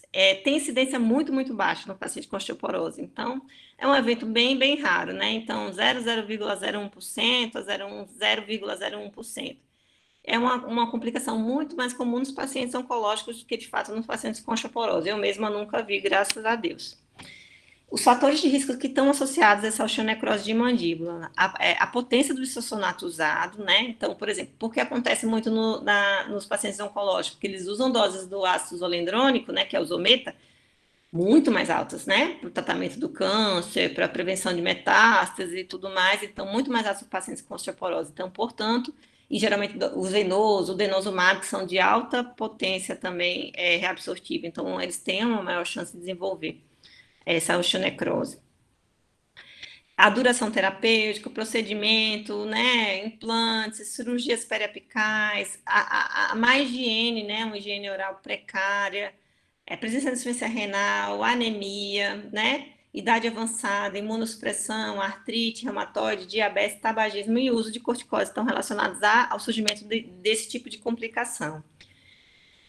Em relação à fratura atípica, né, são as fraturas por estresse ou por insuficiência que ocorre no eixo femoral, então é diferente da fratura, né, de fêmur trocanteriana, né, então ela é subtrocanteriana, né, então é na diáfise e ao longo da diáfise ou abaixo do trocante menor e proximal ao alargamento supracondilar. As fraturas subtrocanterianas e diafisadas são responsáveis por 4% a 10% de todas as fraturas de fêmur, mas apenas uma minoria são fraturas atípicas, né? Essas podem ocorrer em pessoas que estão ou não em tratamento para osteoporose, então não é uma coisa sempre relacionada aí ao bisossonato. Inclusive, menos da metade dos pacientes que têm esse tipo de fratura estavam expostos a algum bisossonato.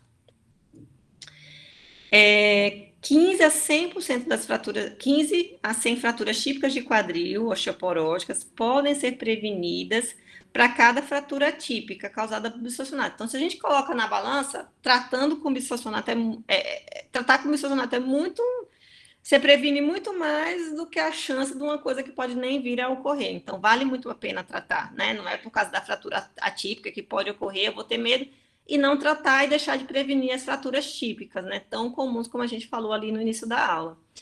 Os fatores que estão relacionados ao surgimento dessa complicação são a prescrição em pacientes muito mais jovens, o uso de corticoides, né, por mais de 6 meses, os usos de inibidores de bombas de prótons, tratamento prévio com antirreabsortivo, presença de artrite reumatoide e hipovitaminose D. Então, aqui estão os critérios também para a gente definir esse tipo de fratura, que são essas questões que a gente falou, a localização, o tipo, né, a forma como ela aparece. Com relação ao tempo de tratamento, foi feito um estudo que é uma extensão do estudo FIT, que foi o estudo pivotal do alendronato, que se chama estudo FLEX, para entender até quanto tempo devo tratar esses pacientes, considerando essas complicações, considerando os benefícios, né? Então, definir por quanto tempo eu trato esses pacientes. E, através desse estudo, ficou definido que a gente deve tratar o paciente com osteoporose, o tratamento deve ser mantido por pelo menos os 5 anos, né? Lembrando que nesse estudo foram excluídos aqueles pacientes de muito alto risco, que seriam aqueles que têm um T-score menor que -3 e que estavam piorando a massa óssea. Então, nesses ainda não está definido por quanto tempo eu trato, né?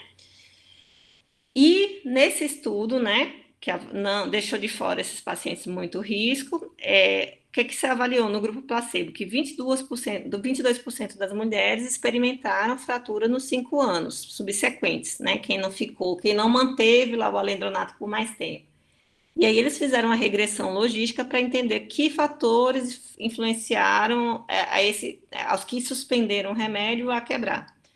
E aí os fatores que foram vistos foram idade avançada e menor densidade mineral do quadril no momento da interrupção, né? E esses foram os fatores associados com maiores taxas de fratura clínica durante os próximos 5 anos. Então, o que é que se recomenda hoje em dia? Baseado nesse estudo FLEX. Eu devo tratar um mínimo, né, no bisossonato oral 5 anos e no venoso 3 anos. Se o paciente tem uma fratura osteoporótica, eu já vou estender esse tratamento. Então, vou fazer um total aí de 10 anos no oral e 6 anos no venoso. E aí posso tentar, né, fazer um holiday, se eu quiser, aí você vai avaliar caso a caso e vai repetindo, né, fazendo essa reavaliação a cada 2, 3 anos. No paciente que, após esses 5 anos do oral, ou após esses 3 anos do venoso, ele persiste com T-score menor que -2,5, ou alto risco de fratura, também é um paciente candidato a eu estender esse tratamento. 10 anos, né, se for o oral, e 6 anos se for o venoso. E aí, também, depois desses 10 e 6 anos, eu vou dar uma reavaliada, ver se eu posso suspender ou não, né? Porque a partir dos 10 anos eu não tenho uma recomendação, vai ser caso a caso, né?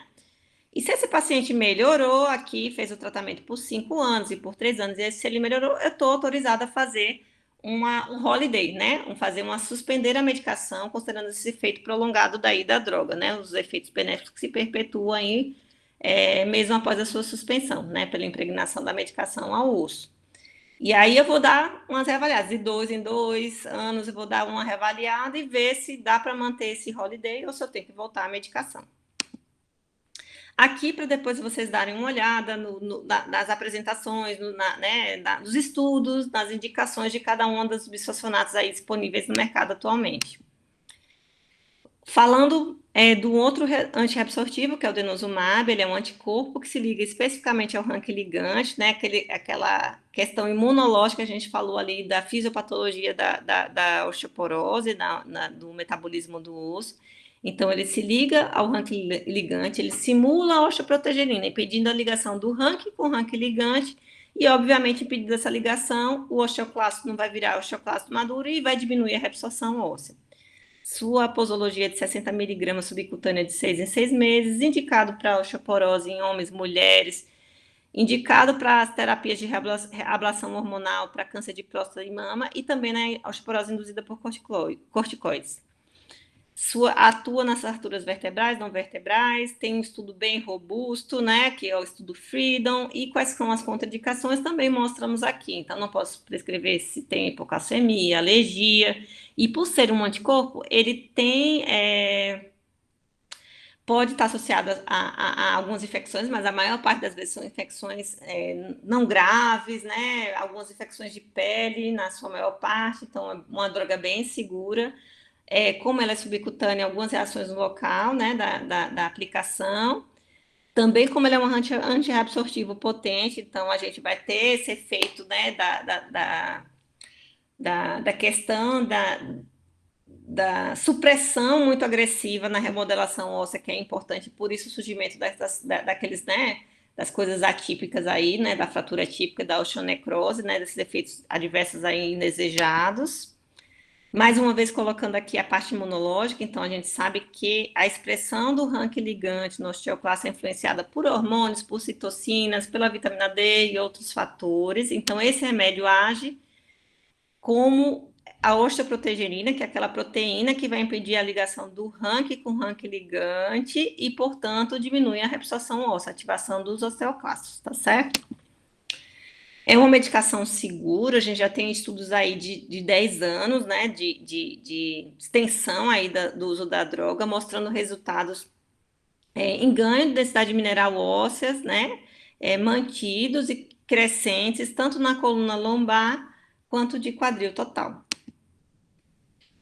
Uma coisa importante também, se a gente, por porventura, precisar descontinuar esse tratamento, lembrar que o efeito terapêutico é reversível mediante a interrupção. Então, se eu interromper, eu vou acabar perdendo a massa óssea, chegando a níveis bem próximos do início do tratamento. Então, e outro problema da interrupção dessa descontinuação desse tratamento é que publicações recentes sugerem que a descontinuação do denosumab ocasiona um efeito rebote, elevando os biomarcadores de remodelação óssea, né, e diminuindo a densidade mineral óssea, assim, de forma rápida, né, podendo levar a um risco aumentado de múltiplas fraturas vertebrais, que é tudo que a gente quer evitar, né, particularmente naqueles que já têm um histórico de fratura vertebral. É como se essa via imunológica ali tivesse bloqueada, mas tivesse um monte de precursor de osteoclasto pronto para atuar. Na hora que eu deixo de dar a droga aqui, né, que é esse simulador aí da osteoprotegerina, um monte de precursor de osteoclasto vira rapidamente osteoclasto e aí começa a reabsorção e esse risco de fraturas. Ou seja, essa medicação não deve ser interrompida sem considerar um tratamento alternativo, né, a fim de evitar essa perda e esse efeito rebote, né? Então, após a suspensão da droga, eu devo começar um antirreabsortivo. Não posso atrasar muito se eu for interromper, não posso atrasar muito, nem atrasar muita dose, então só posso atrasar até no máximo um mês. Então, Se é de 6 em 6 meses, eu tenho que aplicar, então, até no máximo 7 meses, para que não tenha essa perda de massa óssea, nem esse efeito rebote aí provocado pela droga.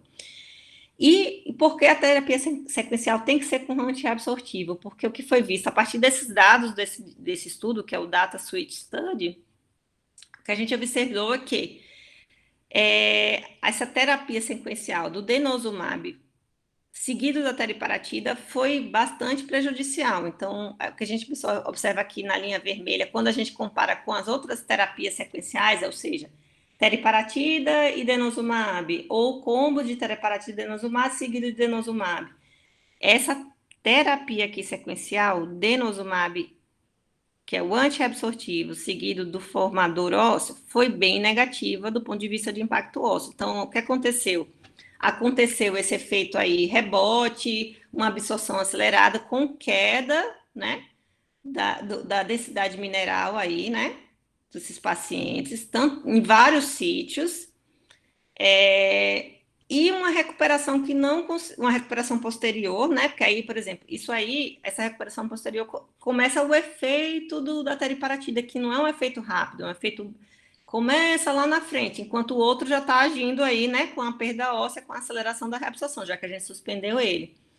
E aí, como essa reabsorção é muito intensa e o teriparatida não começou o efeito dela, ela não consegue recuperar. Então, é uma terapia sequencial que hoje em dia a gente não recomenda e não deve ser feita nos pacientes aí com osteoporose. Também temos como antiabsortivos os SERMs, que são os agonistas e antagonistas dos estrogênios, a depender do tecido-alvo, né?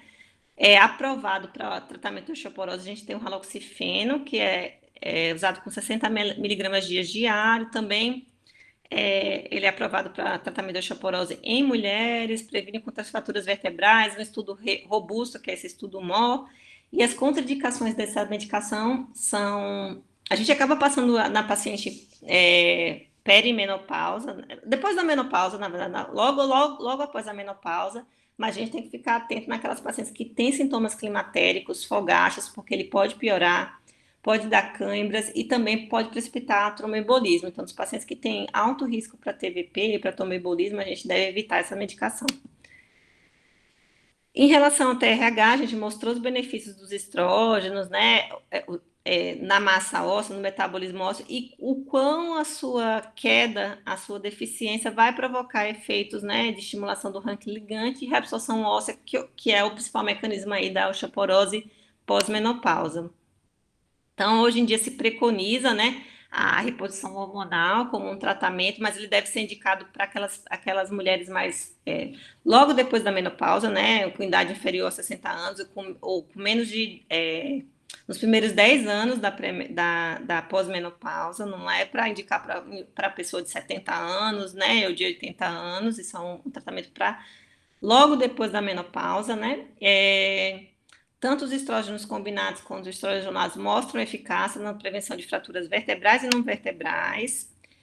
Um alerta que foi dado, que foram, né, a partir desse estudo do WHI, foi o risco, né, dessas pacientes desenvolverem doença coronariana e câncer de mama. Então, foi um alerta e durante muito tempo esse tipo de terapia, houve realmente o medo mesmo da prescrição da terapia de reposição hormonal, mas após anos, após análise, revisão desses dados, né, foi visto que houve uma interpretação aí um pouco exagerada, né, e que os riscos variam mesmo de acordo com o momento do início da TRH, do tempo, do seu uso, da dose, da via utilizada, né.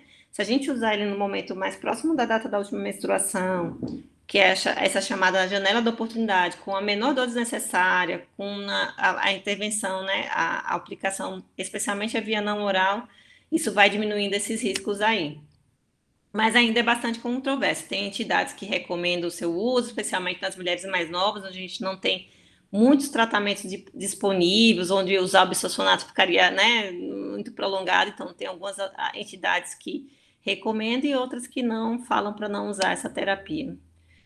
Também, quando é descontinuada, né, ela também há uma perda da massa óssea, né, então precisa ter uma terapia sequencial. A calcitonina eu botei aqui só a título de curiosidade, porque ela ainda consta no nosso PCDT, mas é uma medicação que a gente não usa na nossa prática clínica atualmente, né? Ela, no estudo que aprovou o uso dela para osteoporose, ela mostrava, né, benefícios de aumentar a densidade mineral óssea de coluna lombar e antebraço. Ela é um spray nasal, né, com a dose de 200 unidades dia. Parece ter um efeito analgésico também nas fraturas vertebrais, mas tem efeitos adversos como rinite, espistaxe, por ser um spray nasal. Partindo agora para as drogas anabólicas, a gente tem disponível no mercado a teriparatida, né, desde 2001 surgiu o estudo e ela foi aprovada para o uso aí para osteoporose. Ela é um análogo do paratormônio, do PTH, sua posologia é de 20 miligramas subcutâneas diário.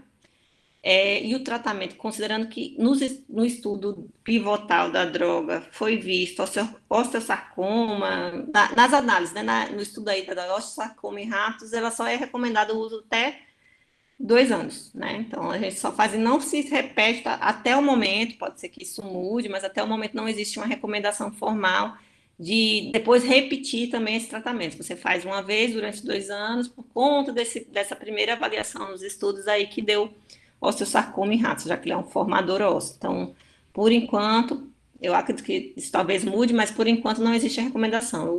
Faço só uma sequência de tratamento com a teriparatida e essa sequência dura 2 anos. Também é indicado para osteoporose em homens, mulheres, né? Na osteoporose induzida por corticoides, fraturas vertebrais e não vertebrais. Tem resultados, tem um estudo robusto, e tem como contraindicações, né? Doenças ósseas hipermetabólicas, né? Que tem um metabolismo ósseo acelerado, como o Paget. Você não deve prescrever a teriparatida se existem aumentos inexplicáveis de fosfatase alcalina, que pode indicar até um Paget aí, hipercalcemia também sem causa definida, que pode ser um hiperpara, né? Em crianças e adultos que estão em fase de crescimento, pessoas que têm histórico de câncer ósseo ou metástases, né? Pacientes que foram submetidos a radioterapias também é contraindicado, mulheres grávidas e amamentando, e na quadro de insuficiência renal grave. Os efeitos adversos mais relatados são náusea, dor, alguma tontura, hipotensão postural. Pode ocorrer uma hipercalcemia, mas que é transitória desse efeito aí pulsátil da droga, e hipercalciúria também, que são facilmente revertidas, sem maiores complicações. O mecanismo de ação da teriparatida, né, é uma absorção rápida, tem uma biodisponibilidade alta, e ele tem uma meia-vida curta, que isso explica, na verdade, esse efeito pulsátil, que aí, diferente do que acontece no hiperparatiroidismo, que a gente tem o estímulo do PTH contínuo, direto, frequente, e isso estimula a reabsorção óssea, perda óssea e a osteoporose. Essa forma pulsátil, uma vez, com meia-vida curta, faz com que isso estimule a formação, ele inibe a esclerostina, e dessa forma ele estimula os osteoblastos e a formação óssea. Né? Lembrando que ele, por ser muito mais caro do que os outros, assim, as terapias anabólicas ainda são bastante caras. Eles, na verdade, né, são indicados para as formas graves de osteoporose, T-score menor que -3, múltiplas fraturas, falha, né, alguns dos tratamentos, ou outras causas. Teve uma fratura típica, não pode usar um bisfosfonato, né? Mais uma vez, lembrando as contraindicações, que foram aquelas que eu falei no slide anterior, existe uma precaução adicional da gente não estar prescrevendo em pacientes que têm neoplasias sólidas e neoplasias hematológicas também. Lembrando do mecanismo de ação, que é isso, ele na verdade acaba estimulando, né, ativando osteoblastos, reduzindo a apoptose dos osteoblastos e aumentando essa formação óssea, então por isso ela é uma droga anabólica. Além disso, nos osteoblastos ativados ocorre a produção da osteoprotegerina, né, que impede a ligação do ranque ligante, também ela atua regulando, né, a reabsorção óssea. Também o tratamento dura 2 anos. Se parar, eu vou ter perda de massa óssea, né? Uma vez que eu paro sem ter terapia sequencial, eu vou ter perda de massa óssea. Então, eu gastei muito para no final depois perder tudo. Então, eu tenho que pensar na hora que eu prescrevo a teriparatida na terapia sequencial, né? E hoje em dia é recomendado, após o tratamento da teriparatida, um tratamento sequencial com algum antirreabsortivo. Essa outra droga, que é o romosozumab, é uma droga nova, acho que acredito que tem em torno de 1 ano aí no mercado, ou menos, né? Então, é uma medicação que também é um anticorpo, que se liga à esclerostina, né? É, atuando como um agente formador de osso, com efeito duplo, aumentando a formação e diminuição da reabsorção óssea. E a esclerostina, como a gente mostrou ali na fisiopatologia, né? Ela impede, é um antagonista da via Wnt, que é a via formadora óssea, né? Sua posologia é de duas, ela tem é uma solução injetável com 2 seringuinhas, e aí essas 2 seringas a gente aplica uma vez por mês, dando um total de dose de 210 miligramas, e o tratamento vai durar 1 ano. Também é aprovado para as formas graves de osteoporose, com múltiplas fraturas, falhas aos outros tratamentos, previne contra fratura vertebral e não vertebral. Seu estudo pivotal é frame, tem estudos head-to-head comparando eles ao alendronato, a teriparatida, outras drogas. E por ser uma droga formadora óssea, né, tem como efeitos adversos, né, a formação de osteoartrite, hiperostose, hipersensibilidade, eventos cardiovasculares também foram encontrados, e também foi encontrado um caso, né, de fratura típica e também um caso de osteonecrose de mandíbula relacionados ao uso dessa droga. No quesito eventos cardiovasculares, lembrar que ela é contraindicada nos pacientes que tiveram AVC ou IAM no ano anterior, também é contraindicada em casos de hipocalcemia, alergia, gestação e amamentação. Então, ela é uma droga formadora óssea, né, que promove a diferenciação dos osteoblastos, né, de células osteoprogenitoras e a produção de matriz ósseas por osteoblastos maduros. Além disso, o romosozumab diminui a reabsorção óssea, alterando a expressão dos reguladores de osteoclastos, incluindo a diminuição do rank dos ativadores dos osteoclastos, do rank ligante, e do fator de estimulação de coluna, aumentando assim os inibidores dos osteoclásticos, a osteoprotegenina e a via sinalização Wnt, que é a via de formação óssea. Mais uma vez, esse alerta com relação à questão do infarto e do AVC, né? Não prescrever nos pacientes que tiveram esses eventos 1 ano anterior à prescrição da droga. Esses seriam os outros efeitos também da medicação, né? Resfriado, artralgia, dor de cabeça, né? Então, geralmente eventos, mas e se considera também uma medicação bem segura, mas é uma medicação nova.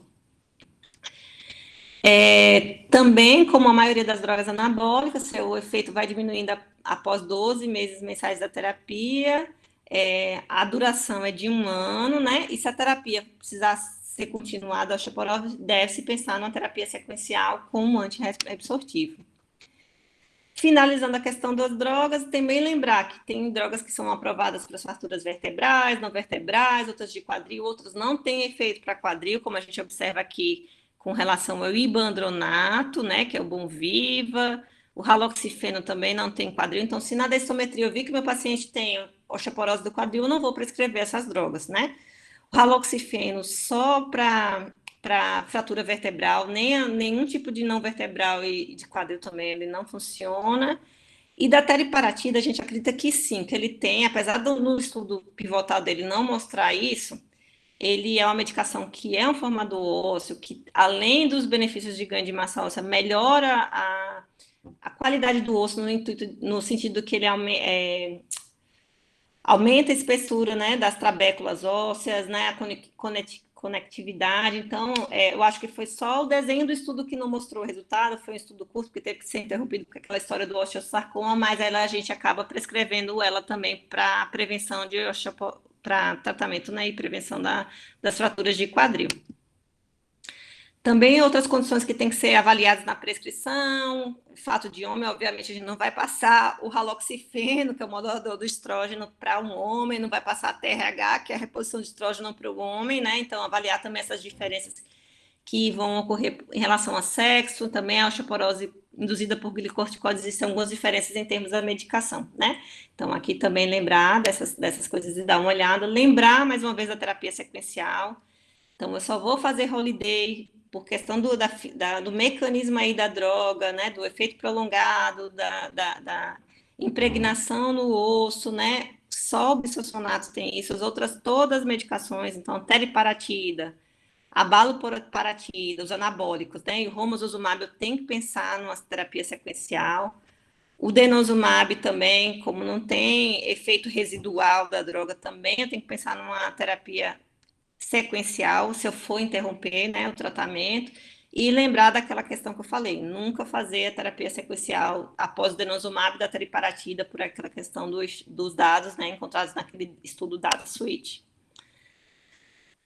Hoje em dia, em termos de eficácia, a gente já tem estudos mostrando a eficácia desses anabólicos, né, comparados aos fármacos antirreabsortivos. Então, a gente tem o estudo Vero, que comparou risedronato com teriparatida, mostrando melhor, né, resultado com a teriparatida. O estudo ARC, que é esse do romosozumab com alendronato. Então, é por isso que as novas recomendações mudaram, né, e nas pacientes de alto risco vale a pena, porque existe já estudo head-to-head mostrando uma maior potência, uma maior prevenção de fraturas com essas drogas anabólicas, né, fraturas vertebrais. Mas lembrar também que, assim, o tratamento não é garantia de nunca ter fratura, né? Não dá uma garantia 100%. Infelizmente, os agentes, né, não são eficazes em todos os pacientes, mesmo aqueles que aderem adequadamente ao regime de tratamento. O tratamento eficaz diminui o risco de fraturas, mas não elimina totalmente. Dessa forma, uma fratura durante a terapia não é necessariamente uma falha, né? A gente tem que avaliar todos os fatores de risco e avaliar tudo antes de definir, né? Então, numa médica, a gente observa que as reduções de fratura com tratamento farmacológico, nessas medicações que a gente tem disponíveis hoje em dia, né, variam de 30% a 70% para as fraturas vertebrais, né? Aqui a gente está falando daqueles anabólicos, dos antirreabsortivos potentes, né? 40% e 50% para as de quadril e 15% a 20% para as não vertebrais. A falha do tratamento, quando eu considero, quando aquele paciente que usou adequadamente o tratamento e depois de um ano de uso adequado com as outras medidas todas, ele apresenta 2 ou mais fraturas incidentes por fragilidade, ou ele tem uma fratura com perda de massa óssea detectada pela densitometria, ou uma fratura com ausência da redução daqueles marcadores de formação óssea, né? De reabsorção óssea ou formação óssea. Ou outro critério de falha é ter a perda de densidade mineral óssea significativa e a ausência da redução significativa dos marcadores de formação e reabsorção óssea, né? Também. Para medir essa perda, tem que estar realizando as densitometrias do nosso paciente regularmente, né? E as perdas são consideradas significativas quando existe uma perda superior a 5% na coluna lombar e 4% no fêmur. Então, eu não vejo essa perda pelo T-score, eu tenho que olhar a grama por centímetro quadrado, pegar aquela densidade lá e ver se perdeu 5%, se perdeu 4%, né? E lembrar, o ideal, na verdade, seria que cada local onde é feita a densitometria desse a variação, porque isso também pode variar um pouquinho em relação a cada máquina, né? A cada aparelho lá, né, sei lá, a depender da clínica, então às vezes tem variações um pouquinho maiores, ele me dá esses dados, mas às vezes não dá, então a média geralmente é essa, né, para a gente poder calcular se houve uma perda significativa ou não. E aí, e lembrar que eu tenho que comparar maçãs com maçãs, que a gente fala. Então, para eu comparar se houve uma perda, eu tenho que pegar o mesmo aparelho, o mesmo local. Então, é lunar com lunar, hológica com hológica, a mesma área que eu avaliei para eu definir se houve perda ou não de massa óssea. Uma vez eu configurando que houve falha, aí eu tenho que pensar em outro, né, como eu mudo o meu tratamento. Então, se eu estava usando um anticonceptivo oral fraco, eu vou botar um mais potente. Se eu estava já usando um oral potente, eu vou botar talvez um antirreabsortivo injetável. Se eu já estava com um antirreabsortivo injetável potente, eu vou passar para o anabólico. Isso tudo eu vou avaliando. Lembrar que no monitoramento também é importante ver as medidas de adesão, ver possíveis efeitos adversos, né? Ver se o paciente está realmente usando, porque realmente, se ele não estiver fazendo ingesta adequada de cálcio, vitamina D, eu não posso considerar isso uma falha, né? O tratamento, porque ele não está fazendo o tratamento de forma completa. Vários estudos mostram que a adesão desses pacientes acaba sendo baixa no decorrer do tempo, né? Então, após um ano, apenas 28% a 74% dos pacientes persistem no tratamento correto prescrito, né? Devido aos efeitos adversos, necessidade de jejum e aqueles esquemas lá todos. Então, tem que estar também reavaliando no paciente que não tem adesão, trocar por algum outro remédio, avaliar formas de engajar ele mesmo aí no tratamento. Também faz parte do monitoramento repetir essa densitometria cada ou de 2 em 2 anos e sempre lembrando, não dá para comparar uma coisa com outra totalmente diferente. Então, maçãs, sempre fala, comparar maçãs com maçãs, ou seja, Se eu fiz pela técnica pelo software da Lunar, vai ser lunar com lunar, ou lógico com lógico. Se eu avaliei L1, L4, tem que ser L1, L4. Não dá para, ei, agora surgiu a artrose aqui, em um ano é L1, L4, no outro ano L2 para L4, então tem que ser igualzinho, né? E sempre pedir para o paciente trazer a densometria para você olhar uma com outra, se está equiparado, se a técnica foi diferente de um ano para o outro, porque isso tudo influencia, né? E a gente pode interpretar errado aí a falha terapêutica.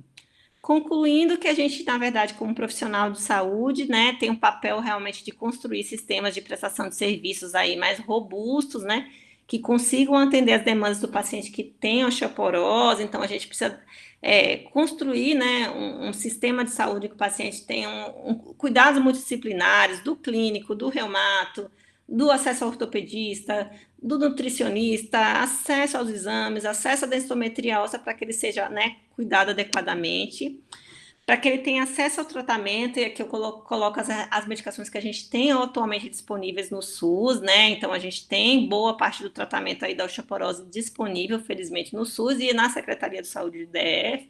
Então eu tenho no centro de saúde o cálcio, o alendronato, né? Que é liberado mediante a receita carbonada com validade de 6 meses. Eu tenho os protocolos estaduais, não é no Brasil inteiro, mas aqui a gente tem protocolos do ácido zolendrônico e teriparatida. Também é liberado por meio de preenchimento do relatório, lê o protocolo, preenche o relatório, faz a receita carbonada, manda os exames para a farmácia ambulatorial lá aqui do hospital de base, né? E também tem as medicações pelo PCDT, pelo Protocolo Clínico do Ministério da Saúde, né? Que você consegue pelo alto custo, né? Então, risedronato, pamidronato, calcitonina, haloxifeno e calcitriol estão disponíveis por aqueles protocolos, envio de exames, relatório médico, preenchimento de LME, que a gente já sabe aí para conseguir as medicações da farmácia de alto custo. Para conseguir todos esses formulários e ter acesso às medicações e conseguir beneficiar os nossos pacientes em relação ao tratamento, recomendo que vocês acessem o site da Sociedade de Reumatologia de Brasília. Lá na aba dos profissionais tem todos esses formulários explicando como é que é, tem os protocolos, tem um PCDT, e aí a gente consegue ter acesso à papelada necessária para que o nosso paciente consiga ser tratado adequadamente aí para a osteoporose, evitando as fraturas. E essas acho que são as mensagens aí do dia, uma aula longa, porque o assunto é extenso e tem muita novidade que foi acontecendo realmente nesses últimos anos e que aí vale a pena a gente falar, né? Porque às vezes é a única oportunidade que vocês vão ter de, às vezes, fora, se atentar, pegar esse tipo de paciente e conseguir identificar esses fatores de risco, orientar ele no diagnóstico, no tratamento, ou vocês mesmos acompanhados, se for um perfil de pouco risco, e encaminhar para o especialista nesses que são muito alto risco. A gente tem hoje em dia lá um ambulatório de osteoporose nas segundas-feiras de manhã, no hospital de base, que fica disponível para todos vocês, para dúvidas, para acompanharem, para se capacitarem e tudo mais. Acho que é isso que eu tinha para falar. Agradecer a todos que estão aqui e boa noite. E agradecer mais uma vez o convite e boa noite aí, né? E estou à disposição para as perguntas, caso tenha. A gente agradece demais, viu? A disponibilidade da doutora Jamile. Muito obrigada. Excelente aula. E vocês têm alguma dúvida, meninos? Doutora, Ramon falando, parabéns pela aula. Doutora, uma dúvida em relação ao romosozumab. Na tabelinha final, que a senhora, eu acho que sumarizou todos ali, qual que seria para fratura vertebral, de quadril, ele não estava citado. Mas no quadrinho específico dele falava que ele tinha ação para fraturas vertebrais e não vertebrais. Isso, exatamente. É porque ele é novo, né? Aquele que eu peguei do FDA, ele tem menos de um ano aqui no mercado. Então, por isso que aquela tabelinha que eu peguei do FDA é uma tabelinha, acho que de 2013, né? Como ele é uma medicação muito, muito nova, acho que está sendo agora começando, né? Menos de um ano a comercialização dele, mas ele funciona para fratura vertebral e não vertebral. Então, todas, né? Quadril, Todas, exatamente. Né? Certo. Obrigado, doutor.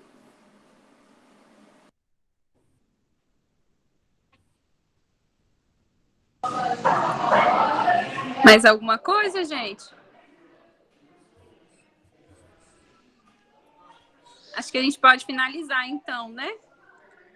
Mais uma vez, eu agradeço demais a disponibilidade, viu?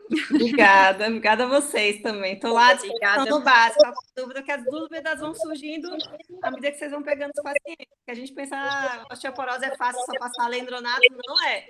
Tem casos bem difíceis, bem complicados, pacientes que a gente pega no básico com múltiplas comorbidades, patopatias. O pessoal da onco que encaminha aqueles com aquelas terapias de ablação pulmonal. Então, vocês vão ver isso qualidades, né?